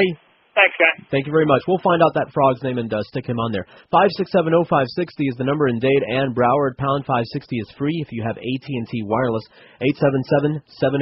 877-785-6345 is the toll-free everywhere else line. QAM, hello. George. Caller. How you doing today? Fine, how are you? Pretty good. Hey, about the Bible and what you were talking about, how the Christians are upset about Jesus being killed and everything. They are. I said that. Well, to me it doesn't make any sense why anybody should be mad about. Oh, you're talking about like the Christians blaming the Jews for killing Jesus, that whole thing? Exactly. Yeah. That doesn't make any sense. It was part of the plan. What doesn't make any sense is that he was commanded by God, his Father, to come here. He was born to die. Exactly. To redeem humanity. They should applaud anything and anyone that was part of making that happen because they wouldn't be saved if not for. It should be majorly appreciated by everybody that it was done. And not only that, they changed the Sabbath day to Sunday. Yeah. And I have I know a small thing that I like to say. I have a small thing too. The Jews believe that the Sabbath is from Friday to Saturday. Sunset to sunset. And exactly. And I think the reason why Jesus was resurrected on Sunday is because if it was commanded that those days be the days of rest, well, wasn't God resting and he wasn't going to resurrect his son until Sunday because he was resting? That's a good point. He was busy. He was like, no, he can chill. By the way, if he died on Friday, why is it Sunday? If he rose 3 days later, it should have been Monday. Well, Friday, they probably counted. That's not how we count things, Well, I don't know how they actually counted it, but if he had died Friday night, God could not do anything supposedly until died Sunday. at 3 in the afternoon on Friday. 3 in the afternoon? Yeah, supposedly. I don't know how they figured that. Maybe somebody had a watch. Well, I was just thinking of that, because I read the Bible and I was just going through it and. Yeah, no, we've talked about that before. So. Nobody should have there should not be any blame placing on who killed Jesus. God killed Jesus. Basically, he was the sacrifice. If you believe any part of the Bible, Jesus was the ultimate sacrifice to wash away all of their sins. So he had to be killed. So anyone who was a part and party to that was doing God's work. Exactly. All right. Exactly. Thank you very much, and God bless you. And it's 19 till 12 on 560 WQAM. I was talking to Josh over here. Wait, I got a bit queued up. Wait a minute. Listen to this band. This is Arnold, and many people say that I should not be governor of California because I cannot pronounce California. I would like to drive my fist up their ass and pull out their intestines. Now I will prove I'm from California by singing now. I wish that all could be California girls. California girls. I wish they all could be California girls. Yeah. Now vote for Arnold, or I'll rip off your head and vomit down your neck. I sing now. Barbara, Barbara, rolling und rocking und rolling und rocking. Yeah, only someone from California could sing the Beach Boys as well as Arnold. Vote for me. I'm a f***ing Kennedy. That's it. It's over. You know, what am I going to do about this iRobot business? You know what it makes me feel like? It's like Brittany's right there ready to finally give it up to you there, Josh. And you show up and you walk into Brittany's bedroom, you walk over, you knock on the door, Ron Jeremy opens the door and he's zipping up his fly and he says, "See you, buddy," and slaps you on the back as he walks out. Your turn. It's like that. It's like, what do you do? What do you do? There are no condoms anywhere, by the way. Let me just paint the picture better. No condoms. Brittany's right there waiting for you. She ain't gonna shower or nothing. No shower? There's no bottle of seltzer in the room or anything like that. Not even a bottle of Perrier that she can shake up. No. Come on. This is what you wanted. Here it is. Come and get it. I don't know. Big boy. Yeah, what do you do? You're like, And that's how I feel about this iRobot business. Will Smith is in there. He's the Ron Jeremy of that scenario. How can it possibly not be a stinking corn-studded one? Like, what set you sour on Will Smith? 6 degrees of faggery. 6 degrees of separation. You know how Neil keeps telling me that I have to see, the scent of a woman, just so that I can appreciate how bad Al Pacino's performance is in it. Yeah. And I say, I will see it when it comes on cable for free. I'm not going to pay to see that. So, for that reason, you should see 6 degrees of separation. Kind of for the same reason that I told you to go see that picture that the Beast was showing people this morning there. That we can't even describe any part of it. Not even get into it. Oh, how about this? It was a man's butt. That's about all we can say. That's not all we can say. That's all we can say on the air about that picture that the Beast was showing us this morning. But kind of for the same reason, so that you can share my pain, you should see 6 degrees of separation. Not just for that reason, but because it was so highly touted. The sued movie critics. Which one is this? I don't think I saw it. It's the one where Will Smith is like a scamster and scams his way into these rich people's lives by pretending to be Sidney Poitier's son.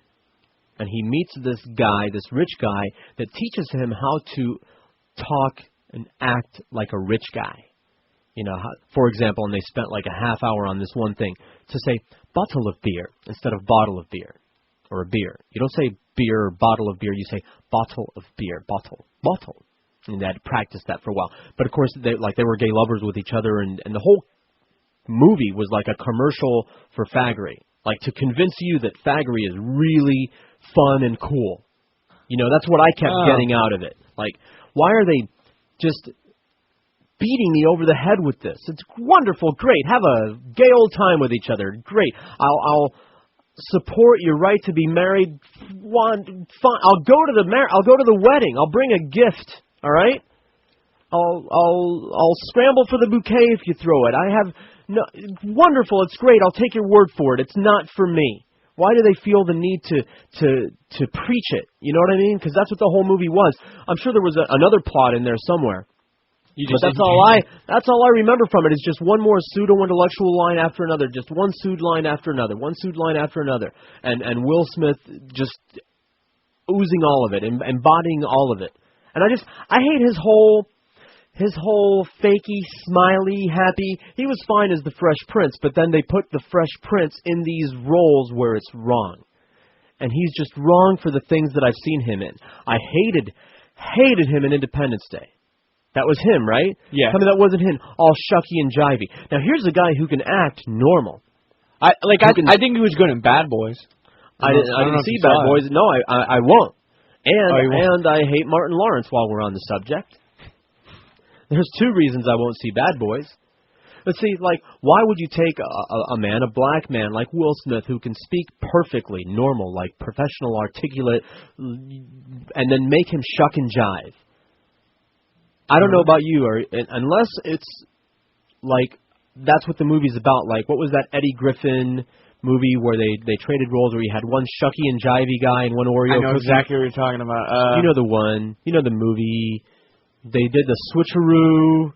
You know what I'm talking about. All right, so you had to have a shucky and jivey guy. That was the character. Why would you just gratuitously make an FBI agent or whatever he was in Independence Day? Was he just a cop? Why would you make him the yo? Look what a badass I am, yo. You know what I mean? It's like, grown. QAM, hello. George, how you doing? And why isn't he on this poll? Will Smith, stick him on there. Yeah, go ahead. Well, first of all, I have one point, but I say I couldn't agree more on Will Smith. If there's ever been an actor with less humility and less range, and he's just all like the fake, the smiley, the head bobbing. Bill Cosby ought to smack him for being a negative stereotype. He should just stick to comedy. Go ahead, do the comedy. I'll avoid your comedies. Why are they ruining perfectly good movies like I, Robot by sticking him in there? Well, Independence Day was far from a good movie, but you're right. He made it practically unwatchable. By the way, they saved the world with an Apple computer. See, there's another little plug for Apple. I've got a hot chick naked in a movie recommendation for you. Okay, well, we're always up for that. Let me get my pencil. Have you ever seen the movie Swimming Pool? Never heard of it. I saw it was on one of the trailers, I think in Lost in Translation. It was made by the same company. All right. There's a blonde in there. It looks like Anna Kournikova without the stench of Russian hockey players. Without the stench of Rasputin. Yeah. Absolutely gorgeous. I think she's a singer in some European band or whatever. All right. She's unclothed the whole movie, and she's just amazing. How can it be bad? Exactly. The movie itself is okay, but you could have had puppets doing it with only. I'll search the cable for it. There you go. For $100 a month, I better watch something on that thing. Absolutely. All right. All right. Thanks, George. Thank you very much. Take it easy. QAM, hello. So Joseph. QAM, hello. Here we go with him again. I forgot that was the Vin Diesel guy. Go ahead. You know what? You flipped the switch on me when you talked about Will Smith. Did you ever see Wild Wild West? Yeah. All right, confession time. I saw it on cable for free on a Saturday afternoon, and it was raining, and I had a broken leg. You know what? I used to love the show with Robert. Oh yeah, Conrad. me too, big time. And they I like the movie. spider, the big crazy spider was kind of cool. Yeah, but they ruined the whole. Yeah. I mean, with that guy playing Jim Right. West. It's not so much because he's black. I don't care that he's black. It has nothing to do with it. It's exactly. But the character Jim West in the movie, all he did was because Negro this and Negro that and yo. Yeah. Why would he have to play it that way? Exactly. Why couldn't he play it like a human, a normal person? Exactly. And I swear to God, the black people can't enjoy having Will Smith walk around like a shucking and jiving stereotype. Tell me that that's not good. No, it's not. I really wish they would have made that movie with anybody else. With anybody else, right? Like same thing for iRobot, except for I got a short list of movie killers. They should not make any movie. They certainly should not be in a starring role, and that's Robert Downey Jr., Christian Slater, Eric Roberts, anybody but those people. Will Smith.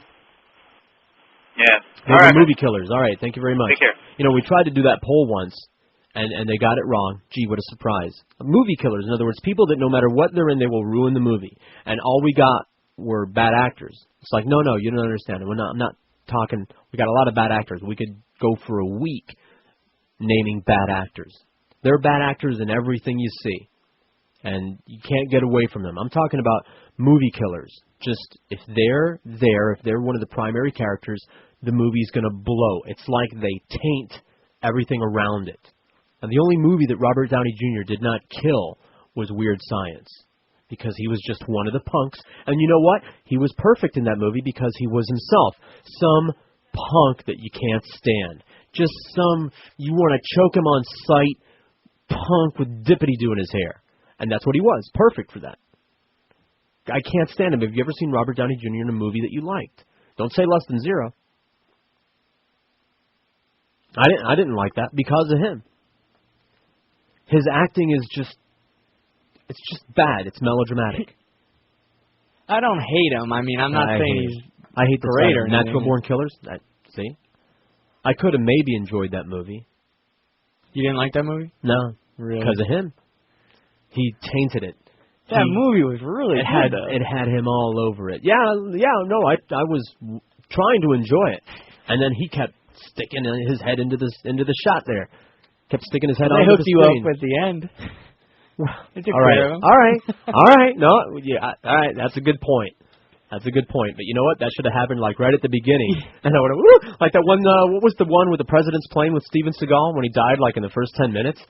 Because I thought he was going to sully my whole movie all the way up. Kurt Russell was in that. What was the one? The airplane one. They took the stealth jet to it.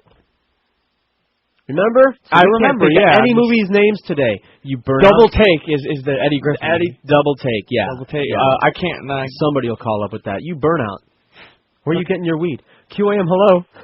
George, what's up, man? Hey, how are you? All right. Keep going. That's it? All right, then. QAM, hello. Yeah, I'd like to see the George. You are, sir. Hello? You're on right now. It's me and you. Okay. Carlos. Hey, Carlos, how you doing? All right. Hello? Yeah, you're on the air, Carlos. This is. Oh, okay. We don't play around. All right. What about the movie is Executive Decision? Bless your heart. See there? That's the one. That's it. That was a good movie, made even better by the fact that Steven Seagal, took a crazy spill right there at the beginning. Yeah, that's another person I can't stand, Steven Seagal. Any movie that I see with Steven Seagal, I'm not even going to waste my time. No, there's no point. Steven Seagal is hard to take.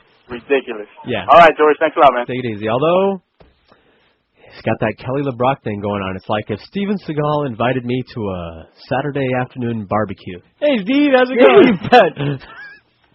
How could you not go there to see? How are you? Kelly LeBrock in a summer dress? Yeah. Just to smell her hair. QAM, hello. Yeah, I got one movie. Is this George? Yeah, it's me. Yeah, I got one movie I disagree with you on with Downey. I liked him in Chaplin. I thought he was pretty good in that. I wanted to like him in Chaplin, and I hated him in Chaplin. You didn't like it? Didn't like it. I'd read about him. I'd read about Chaplin and my dad. Was one of my dad's favorite characters, and I just thought he did a pretty good job. But anyway, I hate his whole bug-eyed look. That's why we're here. For our own. Now let's be fascist. If you don't agree with me. I know. Okay, man. All right. Take care. Thank you very much. Goose step in line. 3 till 12 on 560 WQAM. Live to go, WQAM. The in town, for the in town, Miami. Number 1 under the sun.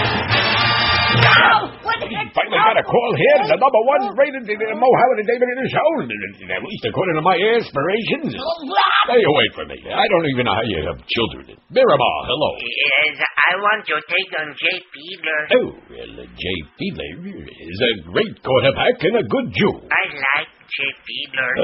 Well, not to mention he's got extraordinarily smooth buttocks. Oh, yeah! Yes, you gotta be careful what you say here. Oh, keep up. Thank you, Mo. No, wait a minute. Don't go. But I have nothing else to say. Well, how about this? How's the weather down there in the Miramar? I'm right down the street from you. Oh, yeah. I have to go. Oh, wait, by the way, son. No, I have to go. Look, I tell you what. I'll hold you over the break. How's that, huh? I'll give you one of my old tank T-shirts. How's that? No, wait! That was the only caller we had. The veins on your nose is glowing again.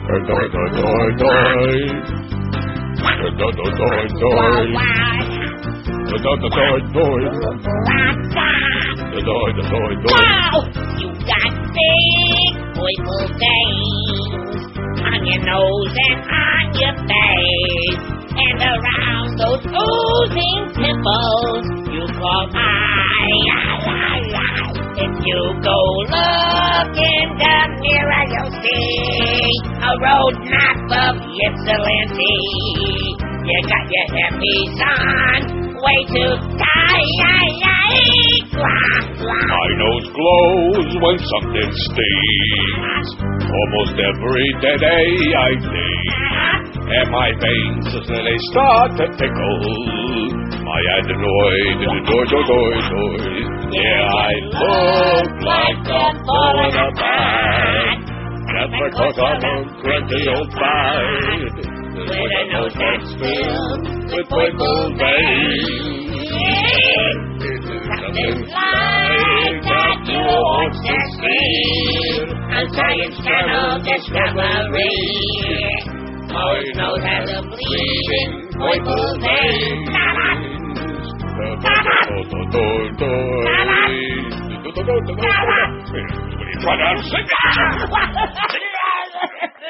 $12:03 on QAM. Come on, wind it down. There is something that's good about Chronicles of Riddick that I wanted to mention, and that's Alexa Davalos.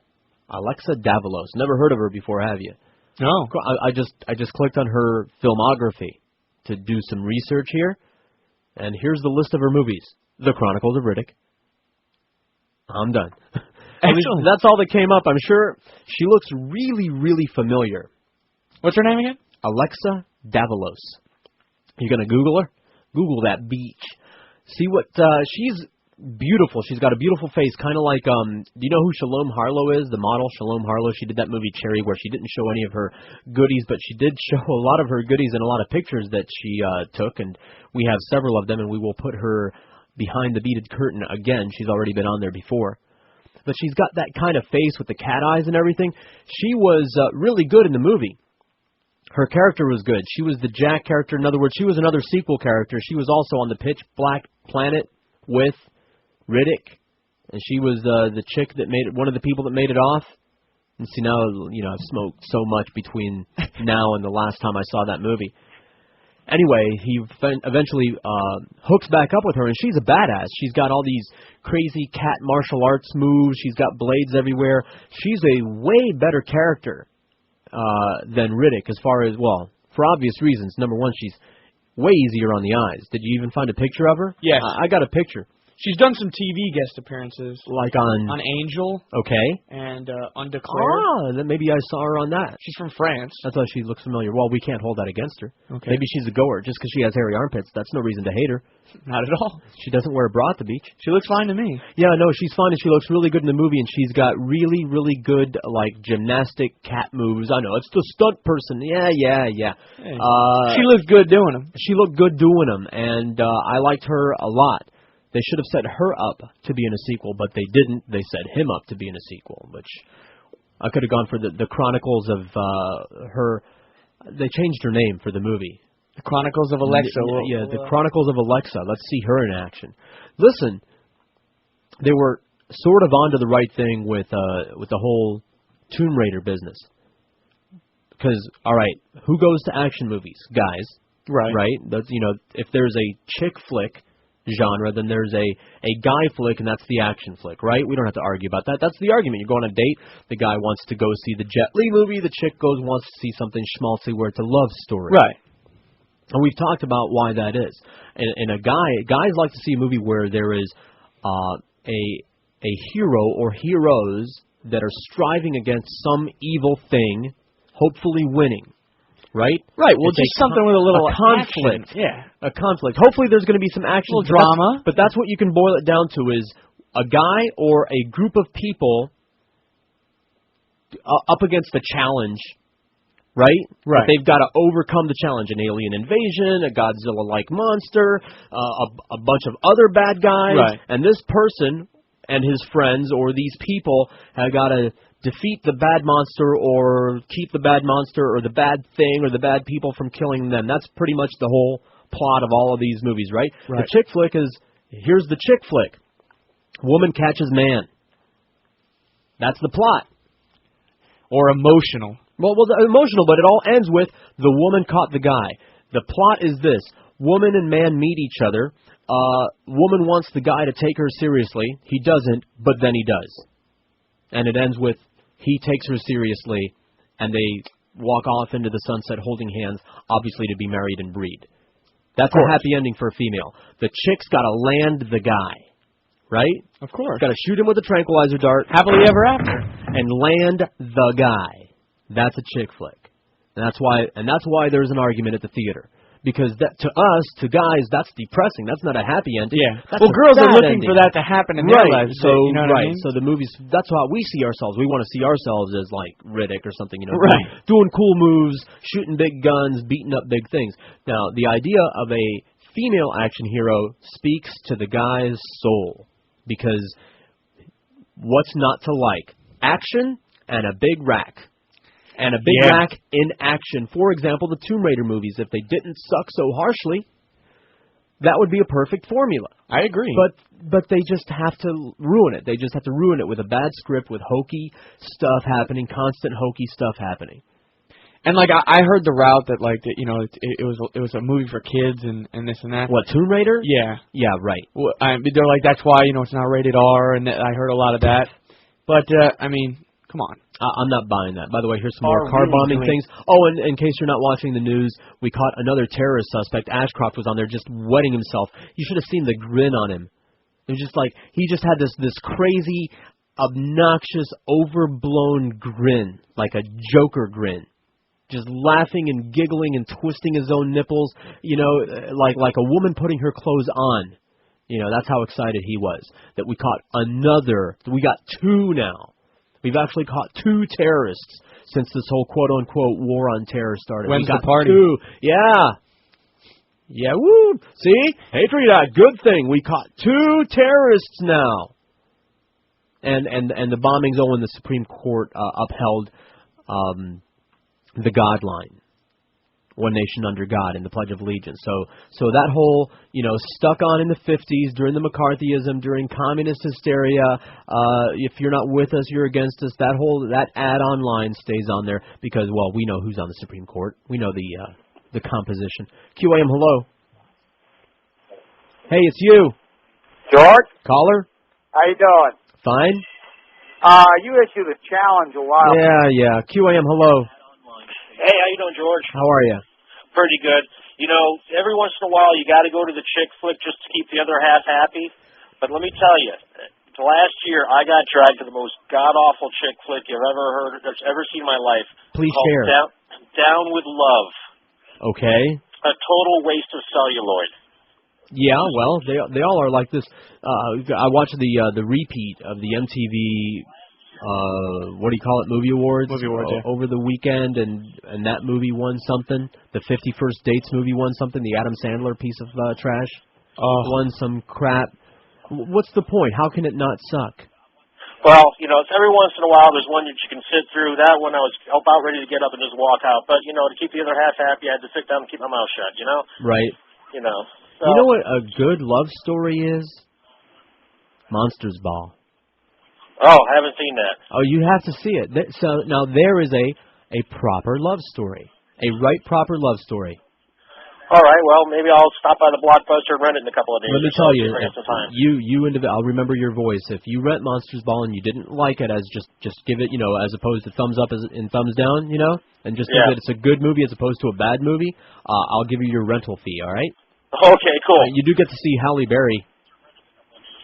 I'd like to see Halle Berry. Well, you see her. All right. You Take see it, George. The best side of her. Couple of her best sides. Hey, by the way, I just looked up that movie. Oops, out of curiosity. The woman gets her man. Really? No, that's the formula. It wouldn't be that way otherwise. That's it. That's what gets them off. Is to see a chick land a man. She falls head over heels, it says. Right. Just like whatever happens, whatever happens during the body of the movie is irrelevant. It usually goes like this. Here's the formula. They meet each other. They have a conflict. Usually they hate each other. Or they're attracted to each other, but then there's a conflict. And then they fall apart or they're fighting. There's a schism of some sort, right? But then, in the end, It's all a big misunderstanding. They realize that the schism was caused by their actual love for each other, and whatever else happened in between, it doesn't matter what happens beforehand. In the end, she'll land the guy. And the women, it's so sweet. 12 past 12 on 560 QAM. With each other, naked in the street. Boxcars are coming to take you away.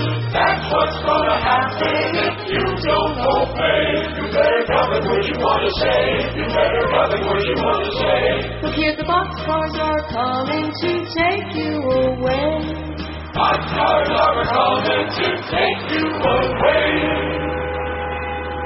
They are dispatched by the Uber right to give to centers right. Like him in Harlow, off to Camp Newton School, where their heads are impaled on a pole.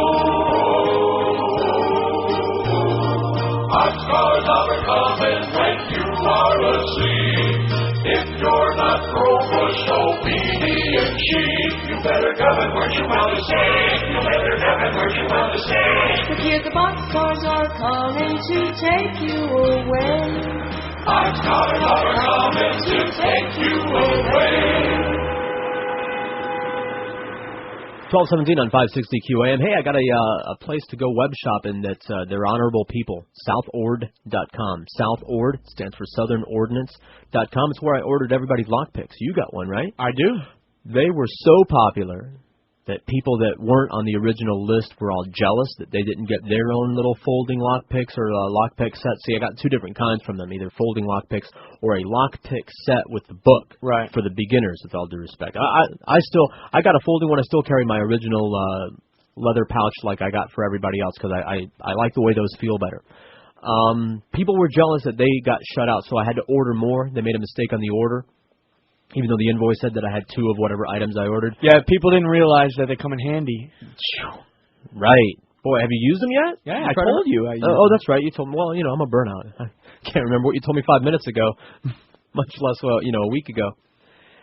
Anyway, they made a mistake on my order. I ordered a couple of this item, a couple of another item, and they shorted me a couple items. I sent Larry, the guy that runs the joint, a little email saying, yo, Larry, you forgot this and that, and just email right back, oh, sorry, our bad, and we'll correct the problem right away. The stuff's in the mail, nanner. Did I show you my shank? No. I didn't show you my little yes, pen? you did. Yeah, Yes, you can write with it, and I'm going to get busted with this thing, because I'm going to forget. It's just a pen. See, it's a pen. Look, I'm writing with it. It's just a pen, but then you can unsheath the shank. It's a glorified letter opener is what it is, but I'm going to go to the courthouse to pay a ticket or something like that, and I'm going to get thrown to the floor. I'm going to get a boot on my neck, I just know. Back in the old days, before 9/11, I used to take pocket knives all the time on the planes. You put it right in the tray.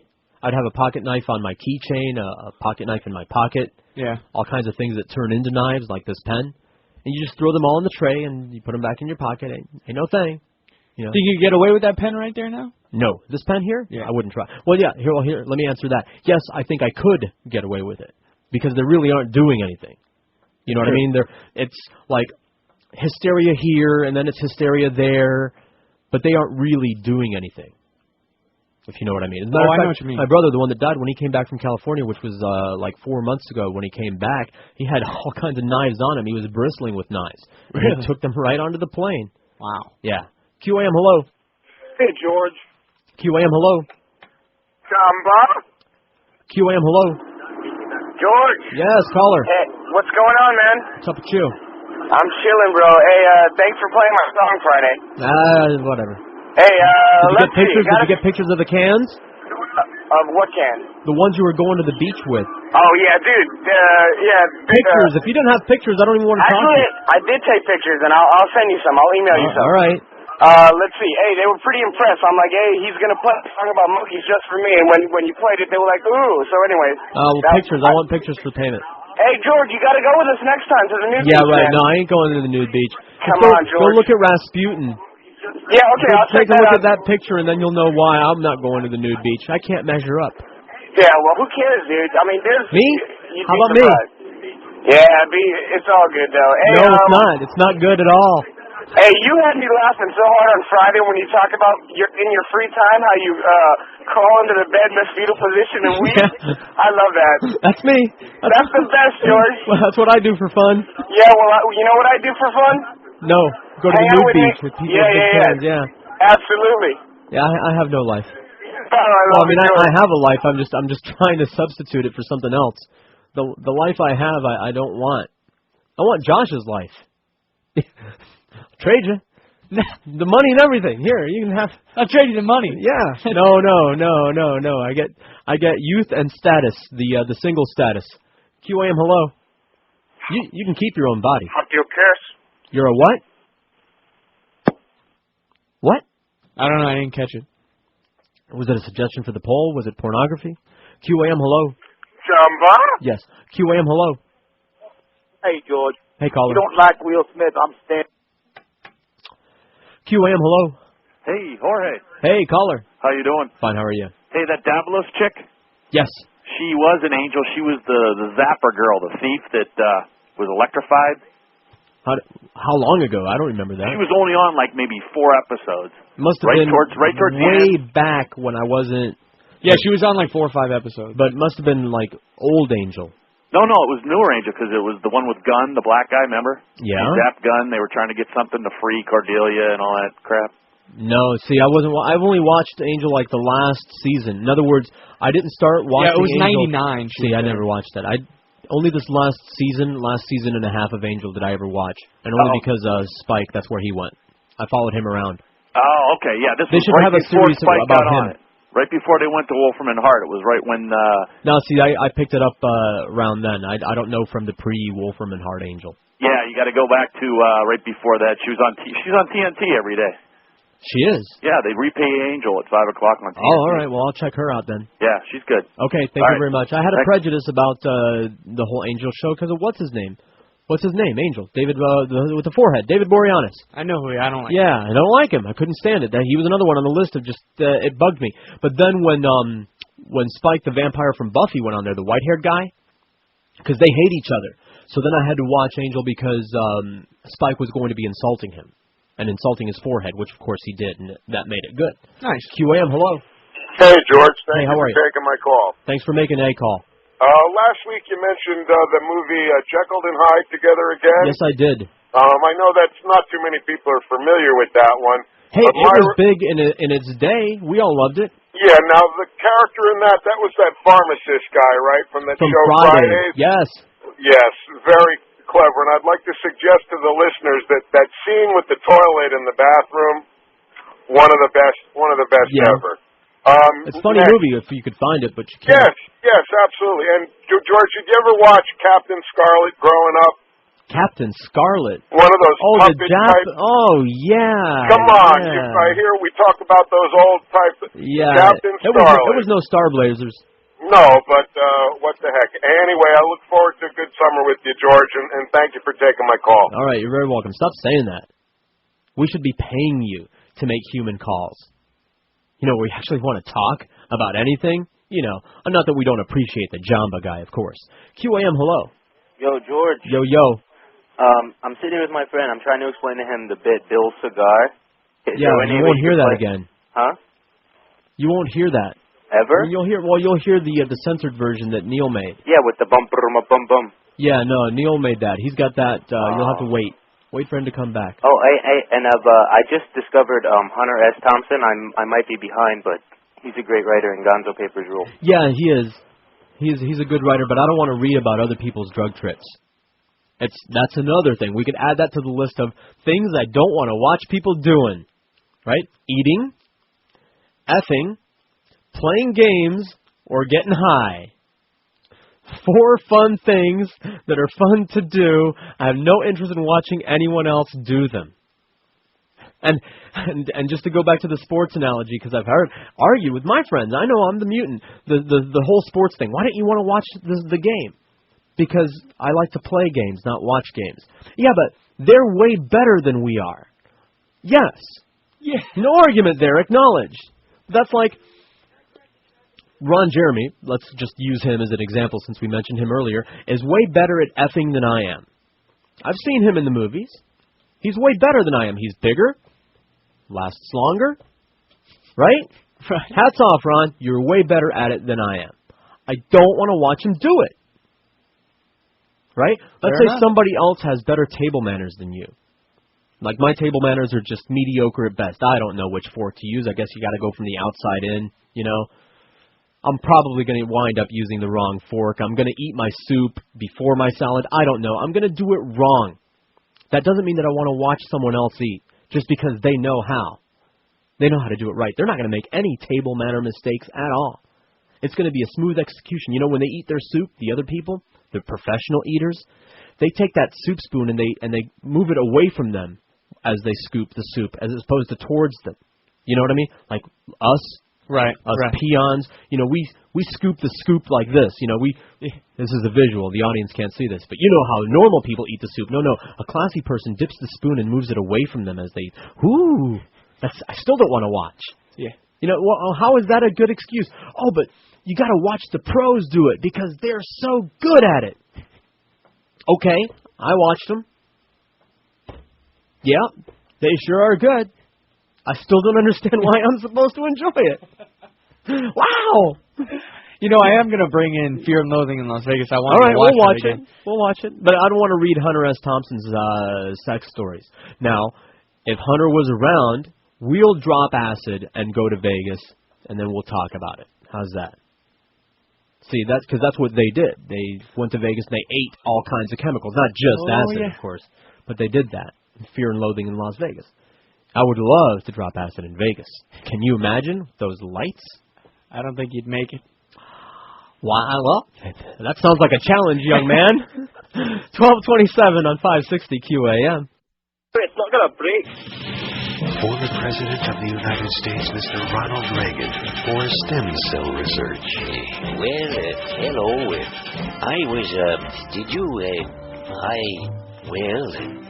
Did somebody die? Well, there they go again. Hello, I'm Toucan Sam. Yes, that's who I am. Who died again? I'm glad you asked why. My nose always knows. Oh, Nancy, would you hand me that tree? I need to drain my fluids. Where was I? Mule team, yes, that was the code name for Baraxo. Mr. Gorbachev, hold my pants down. This message paid for by the Partnership for a Brain-Free America. Well, I was just catching up on some old business. I can't believe that we forgot that was in there from last week during all the bereavement ceremonies. I can't believe it spilled over onto the weekend morning shows and everything, interviews with this one. As a matter of fact, that's where I saw Major Gay Len. Major Gay on that closed captioning this morning on one of those Today shows or the Harry Smith show with the worst theme in the world. I can't sing it. Starting out a brand new day. What were they thinking? Somebody could have stopped them. You know how long, like TV takes 10 times as long to do anything as radio. And you know how long it takes in radio. Right. It takes a couple days by the time the order comes in for the spot to be done. And there's so much time to stop a bad thing from happening. Somebody could have said something at any point along that process. Somebody had to listen. Somebody could have said, like, "What the hell? Hey, no, we can't go on the air with that. What are you people thinking? You're going to go on the air with that? No. We want people to watch the show after the open, not like go screeching for the remote control, like making banana sounds as they go. Yeah. So I was watching an interview with Major Gay Len Jackman this morning, and he was the guy that you see walking around Nancy all the time. He's like Nancy's escort, Nancy's prop, Nancy's arm candy. So that's why that interview, that was this morning. Now we're like squeezing the last drop of juice from this turnip now, this morning. Interviewing the pallbearers over the weekend, interviewing Nancy's escort. Next, we're going to be interviewing the limo driver that drove them around.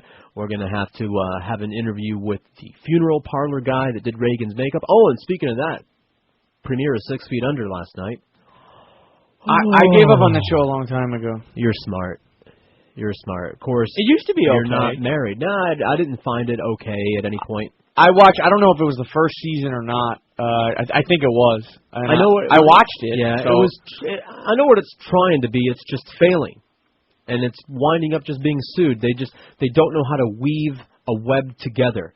It's disjointed. Like, how long can you make a show about?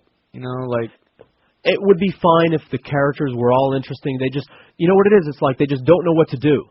All right, this is going to happen to them, and then that one, this is going to happen to them, and none of it has anything to do with anything else.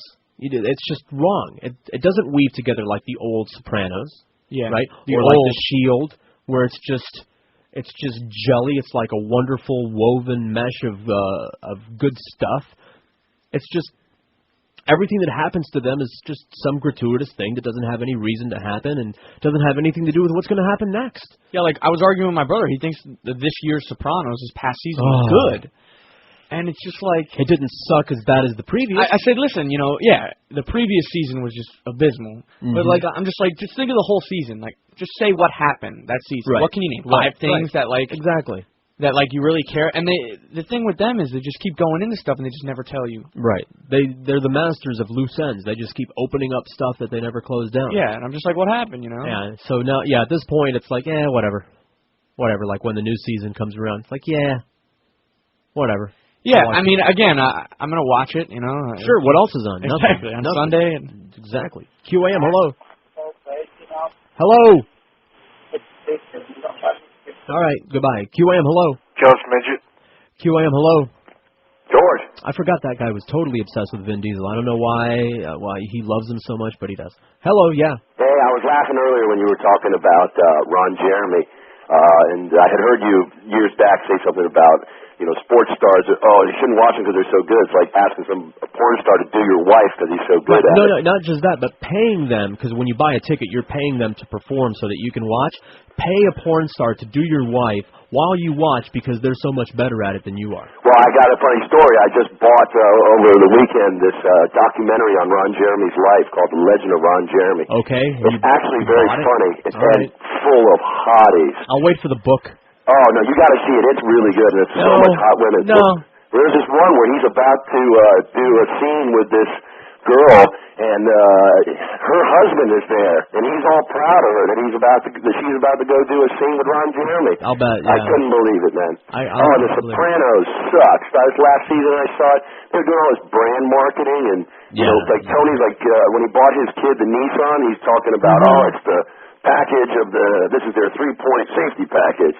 He's like a spokesman. Right. They're shills. They suck. They do. Love you, George. All right, take it easy. I love you too, in spite of that whole Ron Jeremy thing. No, thank you. No interest. Let me say it again. Ron Jeremy might have had sex with some really good-looking women, but the fact that he's had sex with them takes him off of the list of people I want to have sex with, just like that. You want to follow Ron? No, I don't want to follow. All right. Well, I'd like to forget. Yeah. Well, you can't. Tainted meat, man. Where is? That's a quick way to take her off the list of people I want. Like even, and there's the dilemma there. Brittany. Ron's coming out of the bedroom, zipping it up. Your turn, boyo. I wouldn't know what to do. I know what to do. Just walk away. Sorry, Britt. I'll just go back to what I always did, just thinking about you in the shower. QAM, hello. Beep, boop. What? Hey, good afternoon. How are you? Good. How are you today, George? Just fine. What's up? I'd like to vote on James Arness. All right. Stick him on there. Paladin. Tough guy. Right. And nobody will vote for him. And talk about ancient. How do you even know who he is? And I'm old enough to know, George. All right. You sound like no older than me. Thanks, George. Hey, you got it. A couple other things. Sure. Let's see. On the Reagan thing, the Reagan death. I mean, I know everybody. He's still dead. I know that, George. But the point I'm trying to make is that I'm a retired military man, George. Okay. And I served under Carter, and the military was absolutely horrendously horrible. As soon as Reagan came into office, he at least gave us semi-decent pay raises and took care of us as soldiers. Right. You know. That's good. No, we put some good things on the poll. He wasn't all bad. I was a Reagan fan at the time. And in closing, George. Thank you very much. I was wondering when we were going to get to that. QAM, hello. Hello. QAM, hello. Taco Bell. What? What? What did you say? Is George? Yeah. Is this... Hola. No. Hey, I was thinking, like you said, I saw that Riddick. That was horrible. Not bad, it was horrible. Yeah. And besides that, what movie I was going to tell you? You watched the Hulk?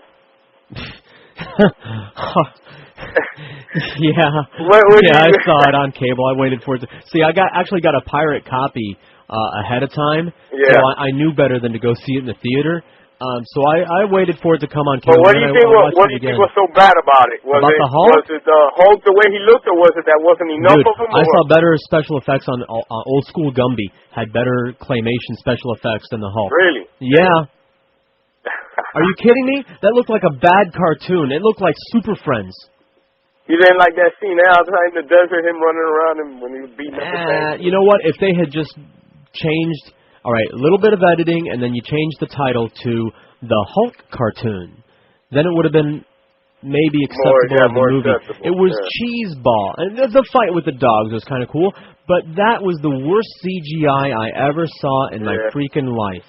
Hey, speaking of that, you don't watch anything like this movie. I had to go watch. I was forced, I guess, to go watch the Shrek 2. I haven't seen it yet. I heard it was hysterical, though. It is pretty funny, man. But I'm amazed on that whatever they do in that animation, man. It's incredible. You got to see the Animatrix. I brought that in just to have something playing on the PowerBook G4 that I'm borrowing right now. You need to see the Animatrix if you like good CGI. Yeah, I've seen that. Okay, well then never mind. Forget I said that. All right. Dale. Take it easy. 18 till 1, 560 QAM. God. Kleenex. Now, from K-Tel Records comes a new recording so unbelievable, it's a must for all collectors. You love Billy Bob Thornton in his Academy Award-winning film Sling Blade. Now hear him sing The Best of the Police as Sting Blade. Don't think my unkind. Words are hard to find. Cracking. Do. Da. All I want to say to you, I reckon. Da. You also get. Don't stand so close to me. And who can forget the police classic? Roxanne, you don't have to turn on the red light. Those days are over. You don't have to tell your body to the night, I reckon. That's too begging without you. That's too begging without you. That's too begging without you. You're not use language like that. And if you order now, you get Sting Blade Storytellers. When I wrote this song, I was in the nervous house, looking out the window, hoping I would get out someday.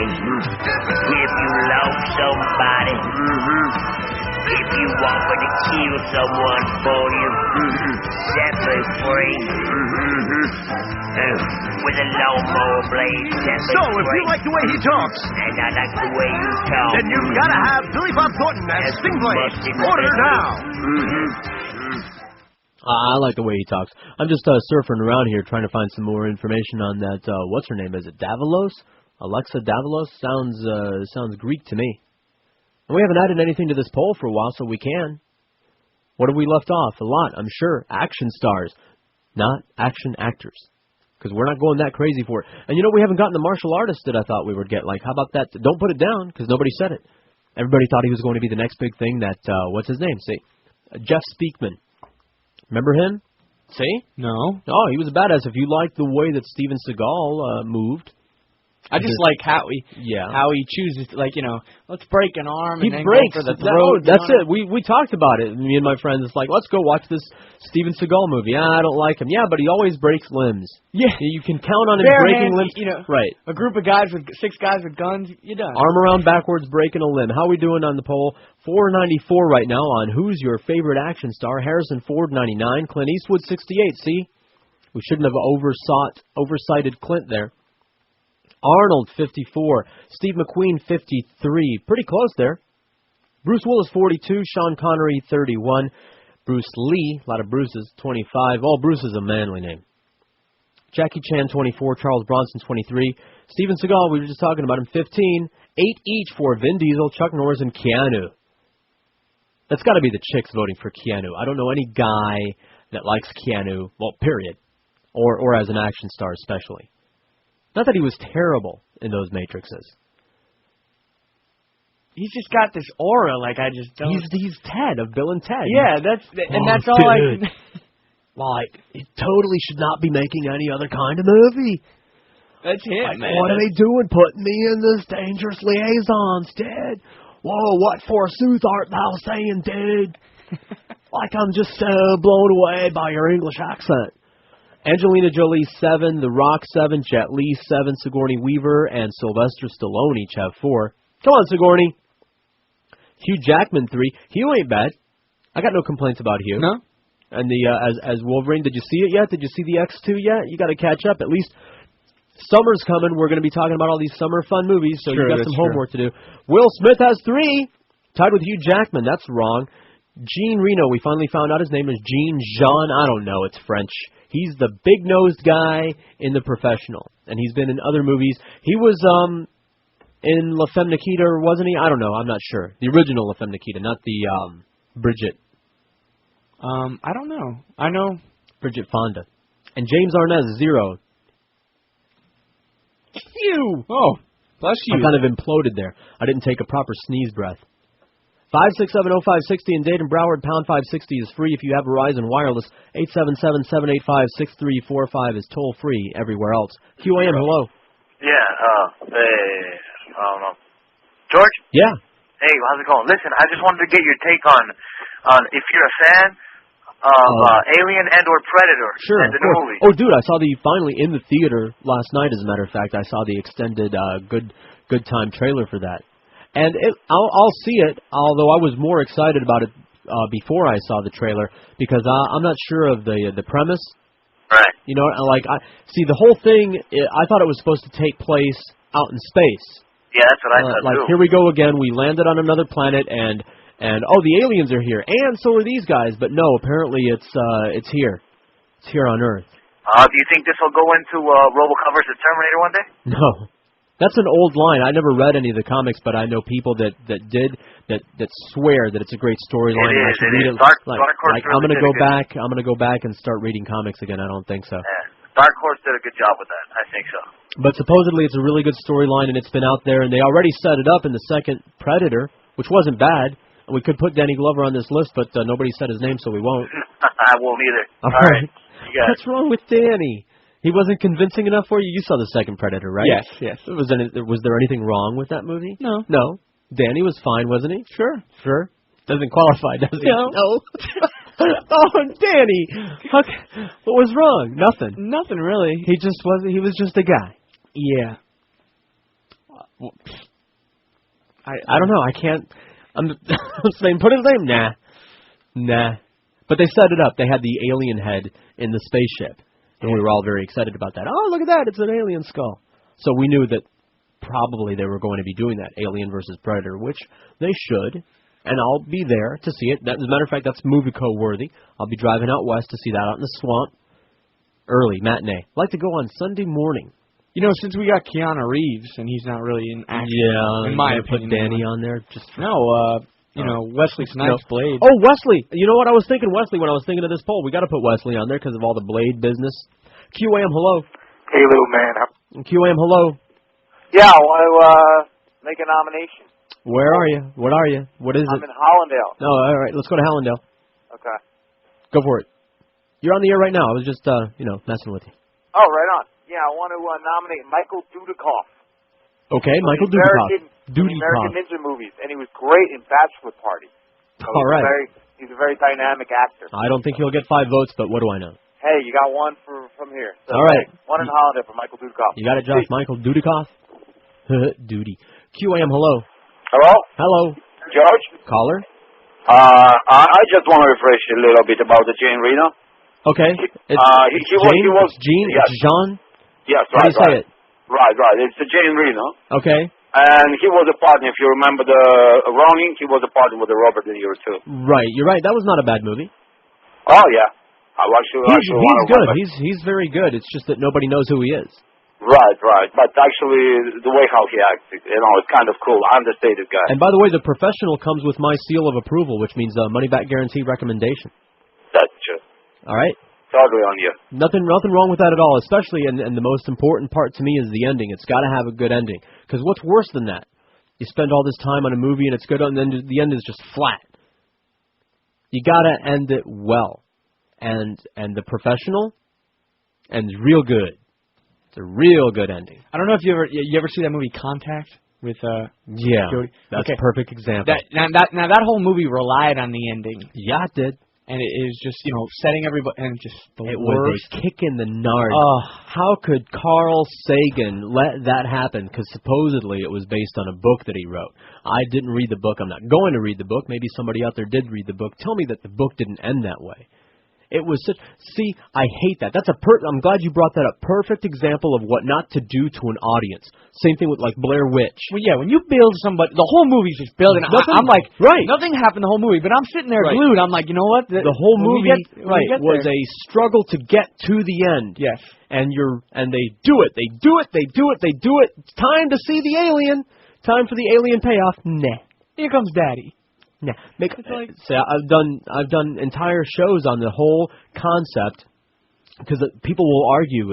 I know film sued people that will argue this principle with me. The whole you got to make up your own ending, or they're leaving it up to you. You have to decide what happened, and some people think that that's a good thing. That's an acceptable way to end a movie is to leave it up to the audience. Well, how about if I leave the middle and the beginning up to me too and not give you any money and not buy a freaking ticket?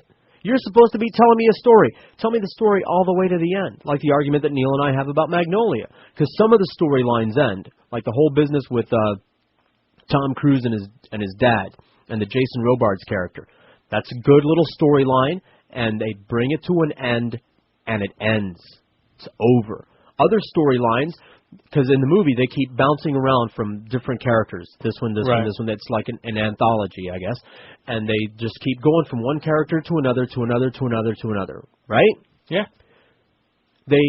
You're used to, and it's a long movie, you're used to them cutting away from a character in a storyline that you're interested in. Okay, no problem. They're cutting away. You keep thinking that they're going to go back to them, but then they don't. At the end of the movie comes, they end a couple of storylines, and then other storylines that you were waiting for them to resolve and get back to, they just never go back to them. That bugs the hell out of me. Yeah, Contact was a rip. Oh, total rip. Like Blair Witch. We could make a list. Maybe we did. I think we did this before. QAM, hello. Bad endings. George. Yes. How you doing? Fine. How are you? Pretty good. Surprised no one put Mel Gibson, if for no other reason, the Road Warrior and Mad Max. I thought we put Mel on there. I said Mel at the beginning. I haven't heard it, so that's the only reason I called, just to... You know, you're right. We said Mel at the very beginning. Because even if you hate him, because of his whole crazy Catholicism and this whole Passion of Christ business, Road Warrior is maybe one of the best greatest. Yeah, and not only action that, movie. Part 4 is supposed to be coming out, Fury Road, like within the next, I guess within the next year. They're making it right now, as I understand. It seems like number 3 shouldn't have been made. Yeah, I'm kind of touch and go on number 3, but because they the ending of it was kind of like they stole ideas from the Why did previous. they do that? Why did they hire One the of those guys died, though, I think. Either Byron Kennedy or George Miller, one of those guys died before the making of the third one, and I think that might have had a lot to do with what ended up as a finished Is product. that it? Because it's like half of it right up until they make him leave town. It was all right. There was nothing wrong with it. The Thunderdome business was all right, and the pig crap was all right. And Tina Turner she was kind of cool, and that whole scene in the loft that was cool. I could watch that over and over again. Well, but then it turned into a kiddie movie. Yeah, you're right. And by the way, he can't be the road warrior on a without train. a car. Yeah, that's true. But it'll be interesting to see which direction they go now because I'm not gonna get my hopes up. All right. Well, thanks anyway. All right. Thank you very much. It's good to know. Don't be insulted. It's not like he's making the movie. Just once they burn you with a sequel, how are you gonna? You know what? Like I didn't think that the third Matrix would be worth anything at all, and it was better than the second one. It was almost like they were trying to apologize. Sorry, we muddled up the second one with a whole bunch of gobbledygook that really didn't have anything to do with anything. Or didn't even need to be involved there at all. No, not been at all. Right, it would have been. So, but the third one was like, all right. Sorry about that. Here, how about if we just close everything out now? Let's just pretend that a whole bunch of that stuff didn't happen, and let's just have a whole bunch of fights and end this thing already. And we're like, okay, all right. Fair enough. We'll take it. And they did it. 1 till 1 on 560 QAM. Wonderful WQAM, where the action is.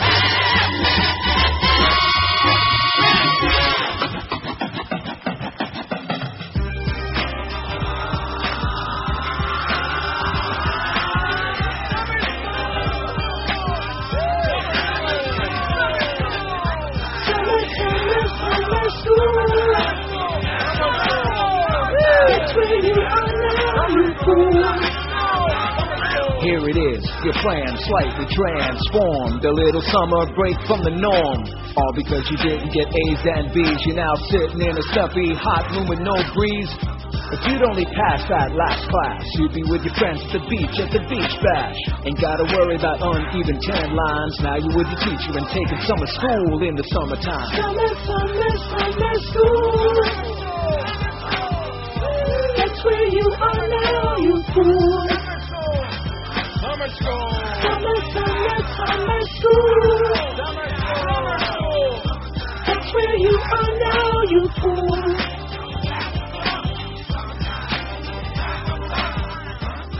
103 on 560 QAM. Yeah, this is always a fascinating kind of a blind date hookup. The Christian chick and is he an atheist? Yeah. Atheist guy. Yeah. And they just had the little word bubbles up. Blind Date is a good show to watch during a radio show. Kind of just the little bubbles, and then like we were just bitching, you can make up your own story as far as what they're saying and whatnot. Yeah, Christian chick and atheist guy, and he likes to argue. He likes chicks who like to argue. Well, good luck to you. Yeah, arguing with that. I've been there for a while there. Oh man, for a while there.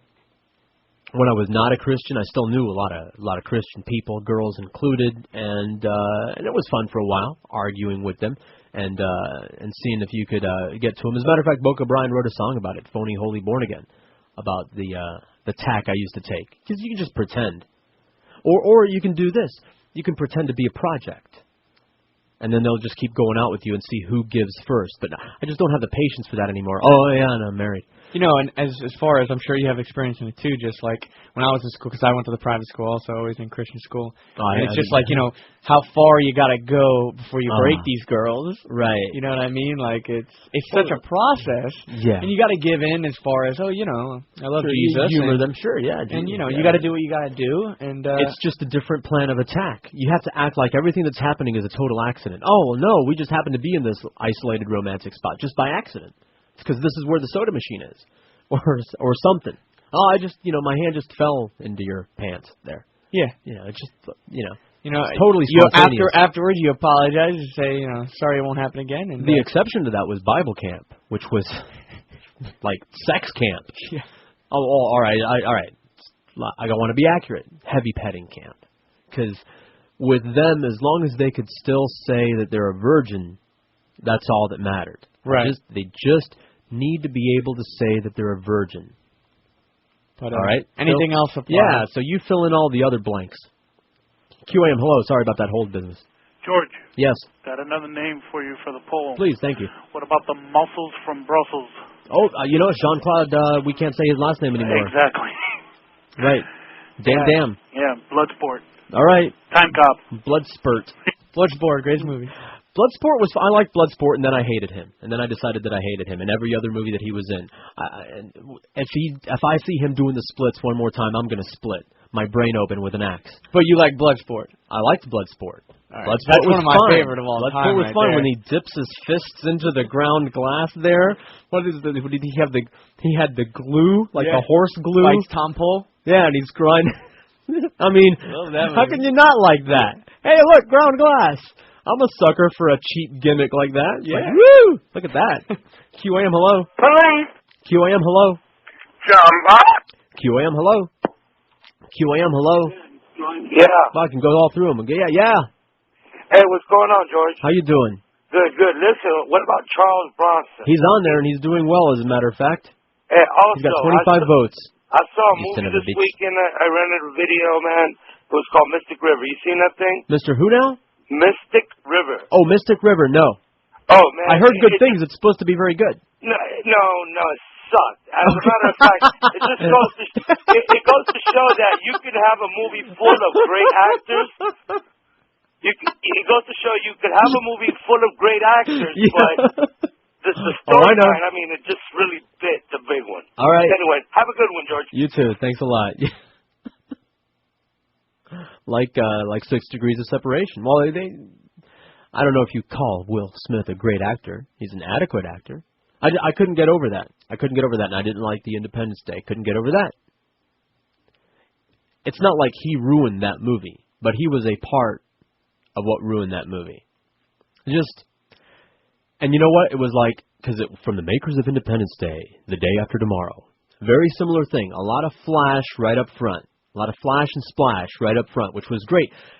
When I saw Independence Day in the theater, there was applause after the initial alien invasion. You know, the one where they blow up all of the stuff.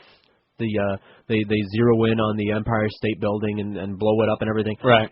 After that big mosaic of things blowing up, there was actually like an ovation, applause in the audience for that. And then, of course, the movie started stinking. And it wasn't Will's fault entirely. His portion of it was his fault. The fact that we had a president that looked about 30, who was making all of these really lame speeches, you know, saying stuff that like grade schoolers would write. Like, did they ever make you write papers like, "Why do you love America?" And the third graders write down "Why you love America." It was like the worst of the papers that came across. That's what the president was throwing out there, like his speeches. We're gonna go, and just nauseating, sappy crap. And of course he's a pilot. And of course the president's gonna fly in combat. You know it. And of course we're going to save the world with a power book. All right, well, now I know how powerful power books are. Now you know. You could bring down an entire invading alien fleet. So don't mess with a keystroke from a power book. QAM, hello. George. Yeah. How you doing? How are you?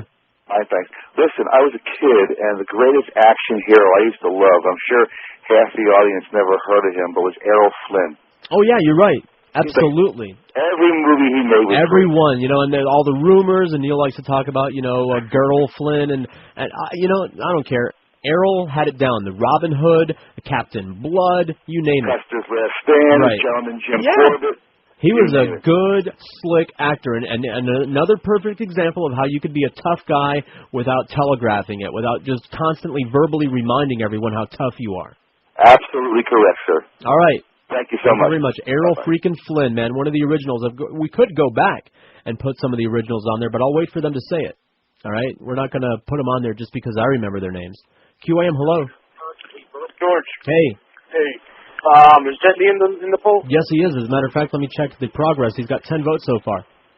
All right, great. Nothing wrong with him. He's like 5'2" or something, isn't he? Of course, Bruce Lee was 5'2" and he's fast as lightning.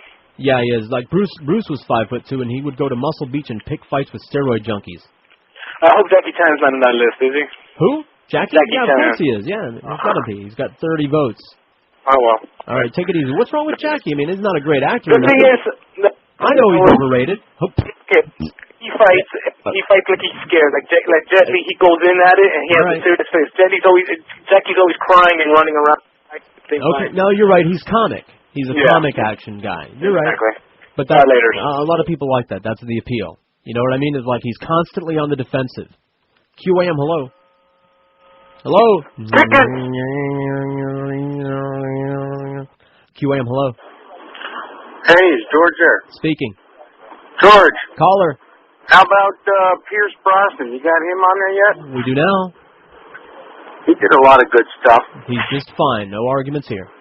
So, hey, are you going to see I, Robot this summer with Will Smith? I was just talking. I've got a huge dilemma. You didn't hear my analogy?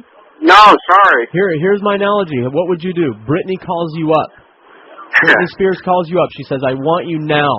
Here's your chance, big boy. You show up. You knock on the door. Ron Jeremy opens it up with his shirt off, and he's zipping his pants up, and he says, your turn. And what do? I go see iRobot. All right. See ya. Take it easy. It's so tainted now. How can... you know I'm going to have to see it. You know that, right? Yeah, you're going to have to. I went to see whatchamacallit in spite of my Vin Diesel aversion. And that's not supposed to be a good movie, The Chronicles of Riddick. It didn't suck hard. Let me say it again. The guy's hanging from harnesses with straps, hanging on the outside of a spaceship. Oh, by the way, the spaceship is designed for this. It's got these arms with pulleys and cords and ropes and straps that hang off of it. It's specifically designed to have a guy hanging on each side of it, swinging around in the breeze on the ice planet. I was doing that last weekend. Yeah, sure, it's a sport. It's called bounty hunter ship hanging. And they're out there with their handheld net guns. Now, a ship like that, it's all sleek and fast and everything. It can't have just a net gun where the gunner on the inside can fire off the snare gun, right? The gun that shoots the web. Yeah. Like you saw in The Running Man.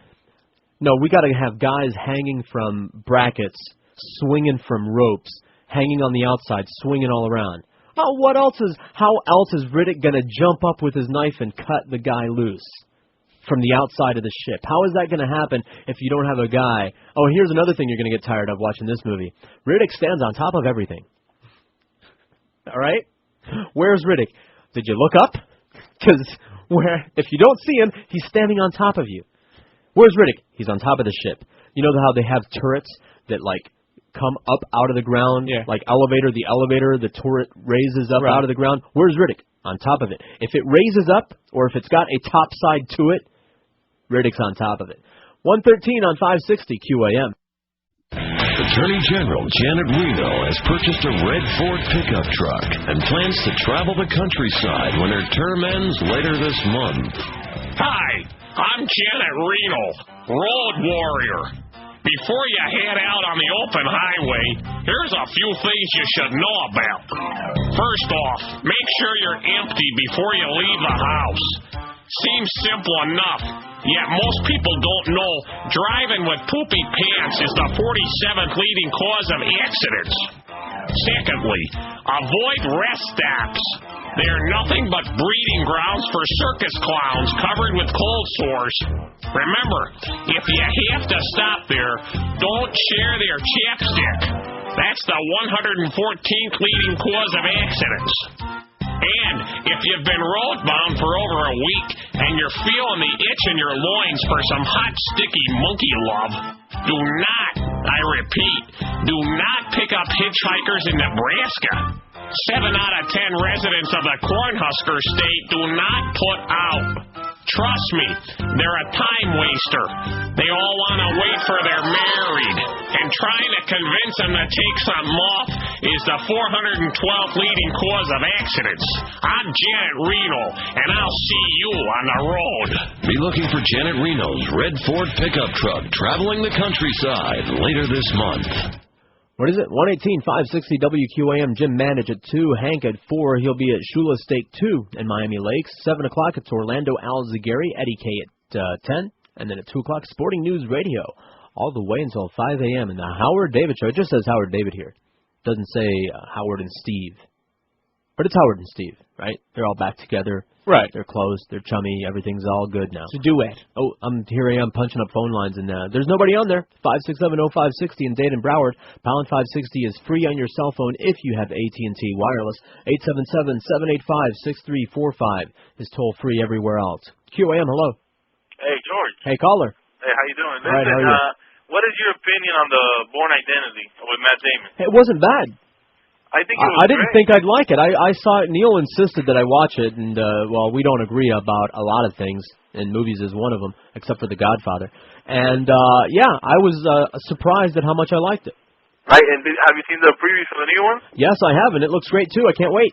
I think it's going to be better than the other one. You want us to put your boy Matt on this list? Yeah, I think so. He qualifies. Matt Damon. I don't think he'll do too well compared to some of these others, but still, that was just fine. As a matter of fact, he did a good example of a guy that was a good action star without being a big bucket-headed steroid junkie. Yep, I think he did a very good job. Another thing, I really like your show when you do put a lot of your personal experiences into the show. Oh, you're the one. It's very, very good. All right, okay, bye-bye. If only he could hear this, the real stuff, the off-air stuff. Josh and Miguel hear it all the time because we do appearances together. And that's all there is to do with those appearances is we bitch about bitches. Yeah. Bitching about bitches. 2 hours of bitching about bitches. Matter of fact, we should sell tickets to that show. That's what we do. Yeah. Just don't interrupt us when you walk up to one of those appearances. Just eavesdrop. Just lean your head over and listen to like me and Miguel especially. Especially listen to Miguel saying, "Why didn't I listen to you, man?" QAM, hello. Jorge, good Hey, how are you? Wait, hold on. While Miguel's in the studio there, swing the mic over to Miguel. Are you prepared for the freaking Cuban kitty parties that you're going to have to live up to? Did you hear me at the beginning? Kind of. For a 3-year-old. Not only did they rent a freaking palace with rooms like, this room had all the electronic games, then they had the pool room, and the domino room, and the big room with the smooth floor for the roller skating activity, the wall climbing room with the bounce house, the toddler room with all of the toddler climbing things. Well, this is all like a dandy bear or something, This is for one party. This is, you rent this place for one party. This isn't like anybody can just be there. There's only one party going on here for one 3-year-old. My cousin's wife's brother's son. All right? Yeah, I followed that. Primo. Anyway, not one clown. They had the face painting, balloon tying clown over there, right? They had the performance, audience participation clown over here with the kids, putting on a show for the kids in front of the camera. Oh, professional photographer. And camcorder guy. Not just they had another cousin the with a kitty camera? DJ with the sound system. The kitty DJ spinning Old MacDonald and this old man, and yeah, you know it, taking requests. What? Not even Brittany at this point. No. And four Disney characters, all with the big Disney heads and everything. We're talking Main Street Parade Disney characters. Good, that sounds like a blast, actually. It was a blast. Hey, open bar, hard liquor. Beer over here, of course, it's a Cuban party, so there's no good beer there. They had Coors. Yeah. It's either that, it's either Coors or Heineken or Budweiser. That's fine. I'll take the Heineken any day. Not for me. But I stuck with the hard liquor. Thank you very much. You can always count on that. What, your at a Cuban screwdriver? party? No. They had whiskey. Okay. They had Canadian Club. That was just fine for me. This was fun. It was a fun party. No, my point to you is, are you prepared to put that on? Will I still be working here? Where else are you going to be working? Well, then there's no chance. I can't swing a party like that. No, I can't either. But you have to. No, like I tried to explain to the wife, like for the kid's first birthday, I'm sitting there with the yellow pages on my lap, and I'm ordering pavilions and folding chairs. Dude, just go to Dandy Bear. And just go there, and then you're done. I think we're going to leave town. And she's like, what are you talking about? It's like, well, I'm seeing if we can afford the pavilion, the folding chairs, and the bounce house. What are you talking about? The kid's and of course, the wife is, white trash crackers. She's like, no, Kitty's birthday party. The parents drop the kids off. You have cake and ice cream. The parents, would you say what? Yeah. All right. The parents drop the kid off. It's like, if the parties say 12 to 3, the parents drop the kid off at 12. They pick them up at 3. We have cake. We have ice cream. 3 hours? Pin the tail. Yeah. I know. Trust me, this is how the gringos do it. And then they have some games like pin the tail on the donkey. And maybe, if it's a high-class gringo party, there will be one performance guest, one costumed character, like a clown, or like for my kid, we had the pink Power Ranger. Yeah. Well, yeah, a party like that, yeah, that's about 3 hours. Cause it's about 3 they'll hours. leave. And it's a kid. This is how the gringos do it. I'm thinking, how soon can I change my name? Because we really skated on the first kid, and now we have the new baby. We have a house now, so no excuse. I can't. I'm having a nightmare. I'm having a freaking nightmare. This is my family. They're expecting me to live up. This is the bar has been raised so far above my head, and as a short guy, I'm used to that. But still, I can't even come close to that. Above your head. It's point, but I wear a hat usually. By the way, something. Yeah. The speech from the president on Independence Day kicked ass. That was good. That made me want to get in that jet plane and go. That was awesome. Made me want to go. What about and the great guy? He was funny. You know, these aliens, they had never taken over a planet where they had laptops. They had never run into that before. Where do you think they came from? Took them totally by surprise. The laptop, that was all their idea. A portable computer? The aliens never would have thought of that. That's awesome. With Bluetooth? The Starbucks is all their idea, man. QAM, hello. You're gay. QAM, hello. Hello. By the way, this PowerBook G4 Bluetooth, it's got everything. It's wireless. It's internal. Go ahead, sir. Hey, how you doing, Jorge? All right, how are you? I'm good. I just tuned in late. I don't know if you guys spoke about some of the new movies that they have coming out. Some of the new what now? The new movies they have coming out. We have. Summer. We talked about them, yes, as a matter of fact. But we can keep doing it. I mean, we have 4 hours to kill. We're almost done. Okay. What do you think about the Alien and Terminator? Can't the wait. Alien and Predator. AVP. Predator, yeah. Can't wait. Oh, yeah. I'm good to go. I saw the preview. Serve it up now. That's right. Oh, yeah. Give it to me. Yeah, I think. I want to. I loved it. Yeah. Can't wait. I loved it. Okay, George. All right. Take it easy. Of course, it's probably going to disappoint me somehow. They don't always disappoint me, you know. Sometimes you'll go to a movie and you think that it's just going to be cheeseball schlock, like RoboCop, and it turns out to be a really good movie with all the right elements. The pacing was good, the acting was good, the story was good, the script was good. Right? Yeah, I love RoboCop. And the end was like, the whole audience stood up and was like, woo! Just like that. Woo! It was exciting. It's like, what a good, clever ending. And in case you haven't seen it, go ahead, because I'm not going to ruin the ending for you. It was good ending. QAM, hello. George. Caller. Got another name for you. How about Samuel L. Jackson? Okay, let's put Samuel L. on there. Okay, Mr. Shaft. Or at least the new version. Well, the new Shaft. I didn't see it. I like Sam. He just happens to... Well, when you make as many movies as he does, half of them have to be that. Well, yeah, but it's true. He's just got, he's a and bad bleep. He did a bad... Yeah, he is. But he did a bad job in those Star Wars movies. Well, yeah. And by bad, I mean not good. Yeah, exactly. Yeah, he's no Jedi. No, well, he was just flat. He just, he didn't even care that he was there. Because, you know how he talks, so you know what that... Well, I know how he can act. Exactly. I know how he can perform. He is no Jedi. He totally didn't show up for work. Exactly. All right. All right, man, take it easy. Take it easy. Yeah, it was so disappointing, but of course, it's not like the movie was his fault. None of those movies were his fault. We blame George. We blame Lucas and the people that allowed it to happen. The people around him. See, we weren't around him, so they can't tag us with those movies. If we had been around George Lucas, we would have held him down, right? We would have kidnapped him and taken him out to a swamp shack and chained him up. Gotten it right, yeah. And beat some sense into him. Hey, George, that Jar Jar character. Oh my! Just beat him until we can Jar Jar right out of his head. Jar him right out of there. What are you thinking? On that note, 128, 560 WQAM. This stuff gets me fired up when I hear someone say that.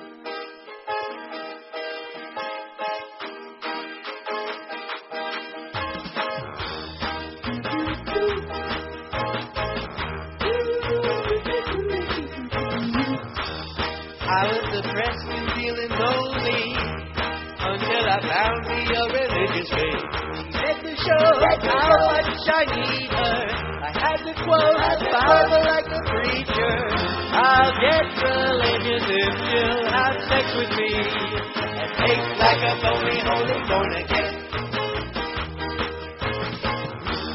Born again girls are brainless wonders. recovering from abuse or heavy drugs. So there you go, tell her that you like her, even though you're a baker and a liar. Then you're gonna spend some time in between her legs, just like a phony holy born again. If you wanna get your hand in her pants, just say you got to Jesus today. I guarantee that you're gonna get laid. Pray like you really believe. Oh, right now I'm getting faded, having all the sex I'm ever gonna need. You oughta go to born again revival. You find a girl and start banging on her Bible. I know a way to get laid very easily. Make like a phony holy born again.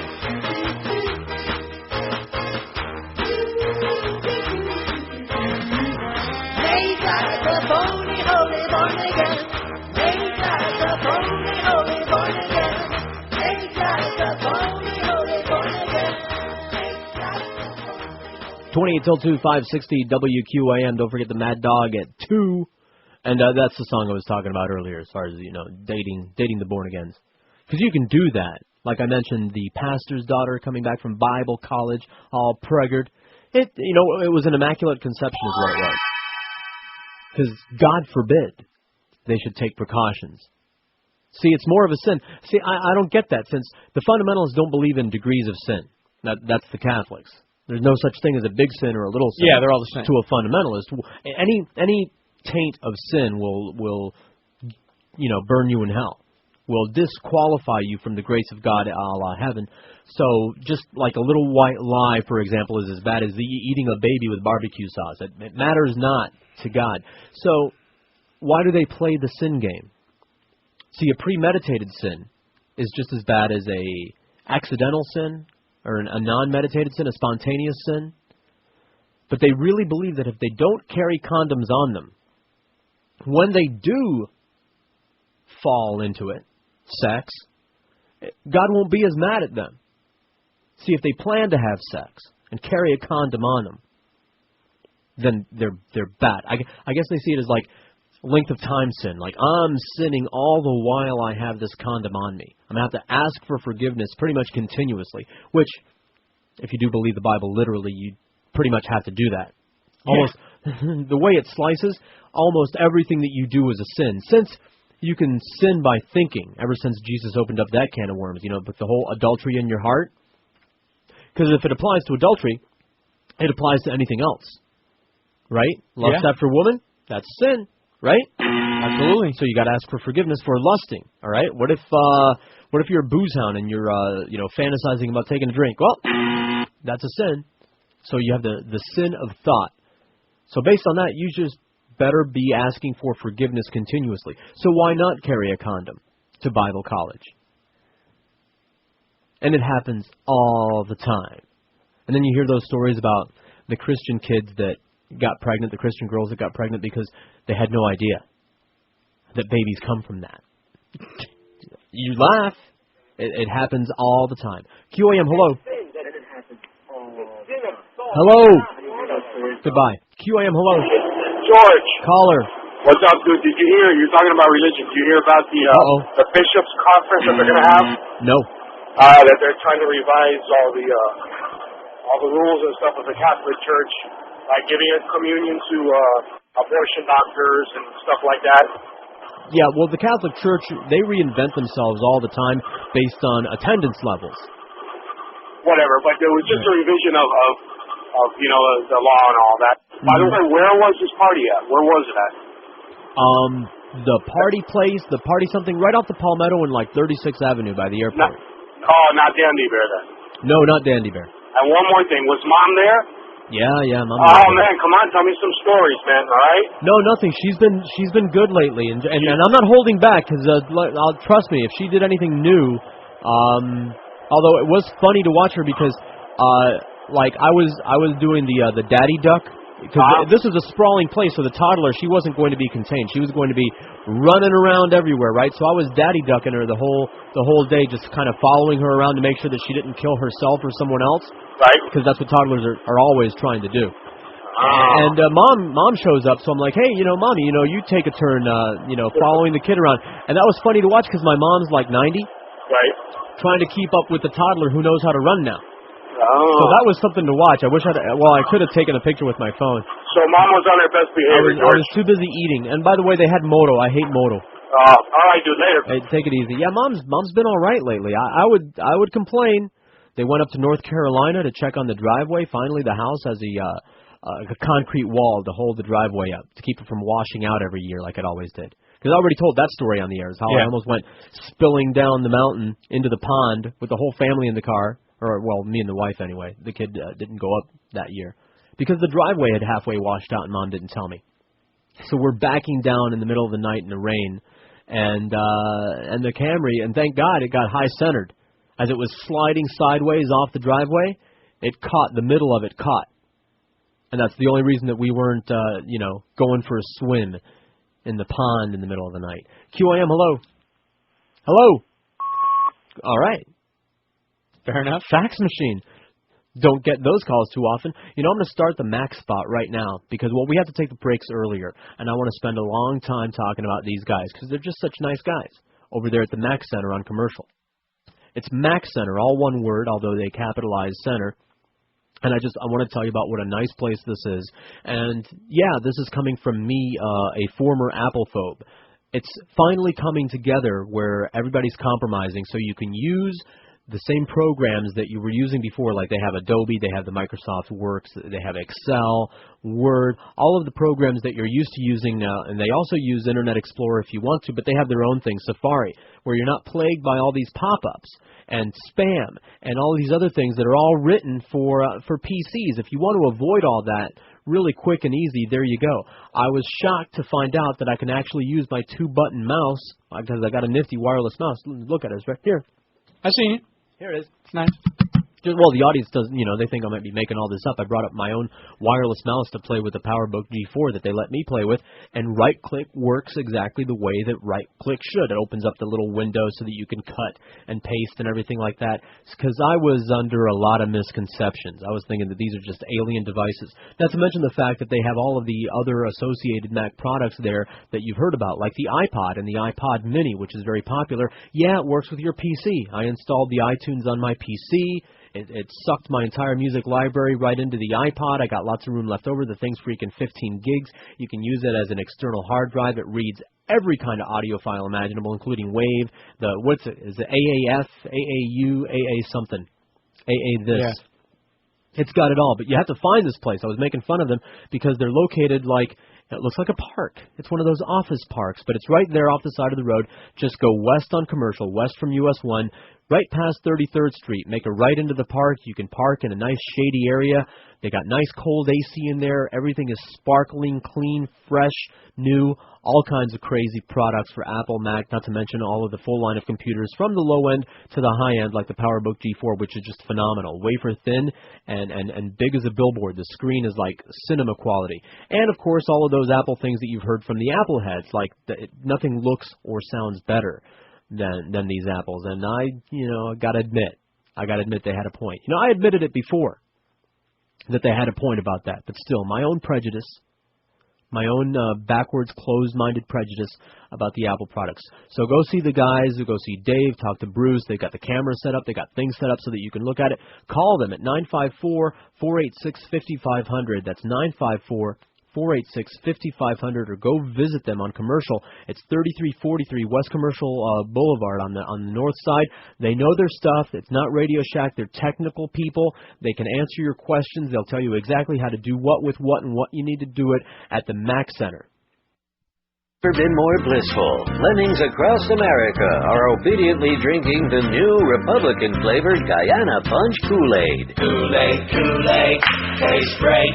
Drink your Kool-Aid and obey. Woo! I'm glad I'm a Republican. I like being associated with filthy Nazi animals. Hey, if there's anything I need to know, I just pleasure myself with some Guyana punch-flavored Kool-Aid and Oxy Rush. Well, my trailer home smells pretty bad. Better drink some Kool-Aid. Kool-Aid, Kool-Aid, tastes great. Drink your Kool-Aid and obey. I'm proud to be a Republican. Why, I wear it on my sleeve as a symbol of wealth and prestige. I believe tax cuts to the wealthy support the troops, just like Bush is good for the Jews. And fine Guyana Punch Kool-Aid refreshes the best if you miss Jim Jones and Dave Koresh. Kool-Aid, Kool-Aid, tastes great. Drink your Kool-Aid and obey. The Saudi Royals like America so much, we bought it. Now we can play with you like a little toy. Sky's the limit on what you pay for gas. And if we attack you, you'll just retaliate against somebody else. So keep watching your dumbed-down TV and drink your Kool-Aid. Kool-Aid, Kool-Aid, tastes great. Drink your Kool-Aid and obey. That's it? Oh, 15 till 2, 560 QAM. Hey, what time do you have? I forgot to set that clock. Well, I didn't forget it. I'm at 1:44. 1:44? Okay, I'm like 30 seconds fast because I don't want to take, is it Dave today? I don't want to take Dave by surprise. Yeah, and we don't wanna do congratulations once again to Dave for having the baby and the whole, the bris business.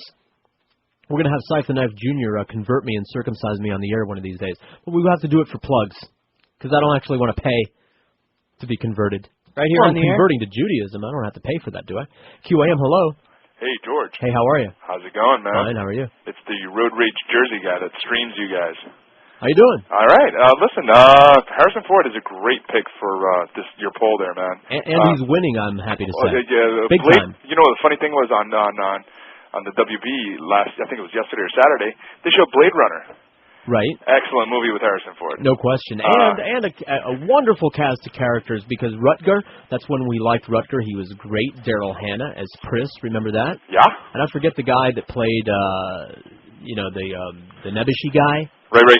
He's a great character actor. He's in a million things and I can never think of his name. Listen, man, I just want to tell you, ever since I started listening to your show again on the internet up here in Jersey, you guys, it sparked something in me that I registered to vote. Good. And guess what happened to me? I got jury duty. Hey, congratulations. It sucks. Yeah, right. Well, that's your civic duty. Yeah, I know. I have to do it. But anyway, thanks for you guys. Just thank you guys for being so very effing political. We love you too. You know? All right. Take it easy, man. Take it easy. And Bye. of course, we try to mix it up a little bit. Like, I haven't spoken to Woody Graber since our interview on Friday, but I was thinking in retrospect, I hope, T.D. Allman, the guy that we interviewed on the show, I hope he didn't take it the wrong way because I was kind of sticking it up a little bit. But he's got to understand the audience that we have here, and the reason that we have one is because we try not to get all hot and heavy, at least not for extended periods of time. We can't. You can have it one way or another. You can either have an audience or be serious. Right. And if he wanted to be serious, that's fine, but you can't be serious in front of this audience, not this crowd. This crowd doesn't like it. They don't want it. They don't care. They don't want to be made to care. And you know what? That is what it is. Yeah, understandable. What do you want to do? Say something meaningful or have a job? QAM, hello. George. Caller. Green Van Dave. Hey, Dave, how you doing, man? What's up, brother? TD would have sat. Yeah. TD would have sat with you guys till the end of the show on Friday, I think. Oh yeah. Well, that's fine. He would have. I mean, because well, first of all, he's a good guy. He was an amazing guy. He's like adventures. I can't wait to see his adventure book, or at least the movie of his life. But we can't get into serious political talk for long periods of time and expect to have anybody listening on the end of it. Yeah, they die for the dial. Hey, okay. George, did you catch 6 Feet Under last night? Yeah. What'd you think? You didn't like it? It's the same old, just jointed, just gratuitous stuff happening. They don't know what they're doing. I know what they want to do, but they're not doing it. Yeah, they tried to, they were doing a little Sopranos trippiest thing in the beginning with that guy Bruno the Crow. Yeah. Hey, George, I was watching, they were previewing the summer movies on VH1 or something, and hold on to your hat. Do you know they actually said that Will Smith passed up on Neo for The Matrix? Can you imagine that? Who could have ruined The Matrix more than Keanu, and Will Smith would qualify? He'd say, yo, let's go to Zion! No, later, George. Already, they had plenty of tokens in The Matrix. In the city, did you notice that? Zion was 50% black. Like, apparently, when the machine war started... Yeah, only they knew how to survive. And they sounded the sirens. No, it was simple. They got there. They were the ones that could run. Yes. Not to be stereotypical, but how else do you explain that really lopsided proportion of dark-skinned people inside Zion?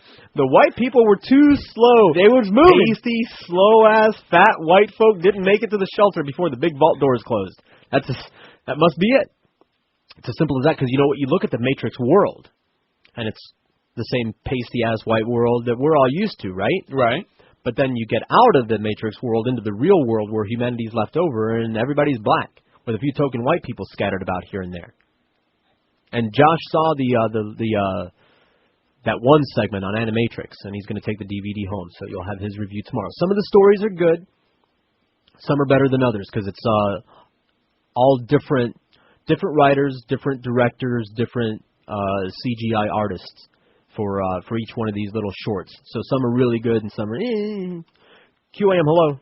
Hi, how you doing? Hi, how are you? I'm really good. A lady. A lady. I didn't know. Excuse me. No. If he was on your list or not, because I just tuned in. That was Rasputin. Don't mind him. Yeah, he's been dead still for at a it, while. Yeah. even though he's a stiff. Oh, literally. Bada bing. Is Sylvester Stallone on your list? Yes, he is. How's he doing? Absolutely. I like him. You like him? I I just don't like him personally. He did all right in certain movies, and it's refreshing. Here we go. Okay. Sylvester has 4 votes. Oh, that's Not it? doing so well. Yeah, and he's been on there a long time. Oh, okay. What about Christopher Lambert?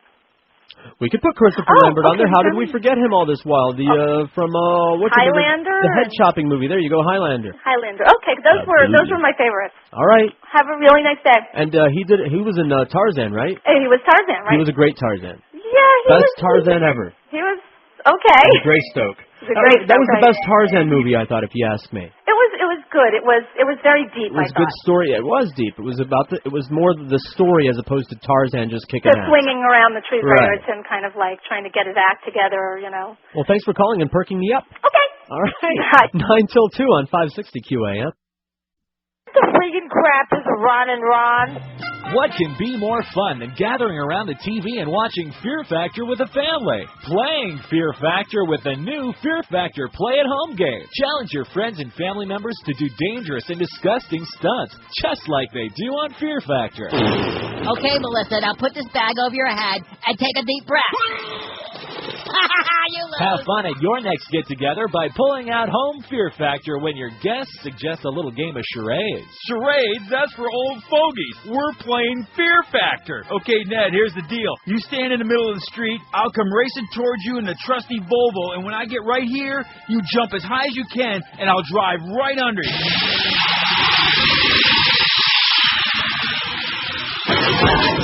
Now that's entertainment. Fear Factor Home Game. Fun for the whole family.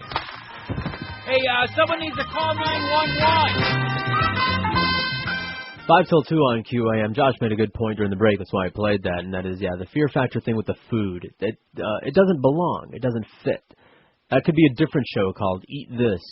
Or the gross factor. Exactly. The gross out factor. That would be fun. Just keep it with stunts, especially those stunts where the girls' bikini bottoms go flying off because they're getting dragged behind a speedboat going 100 miles an hour. What shred of clothes could possibly stay on them? You've seen those, right? I have. Yeah.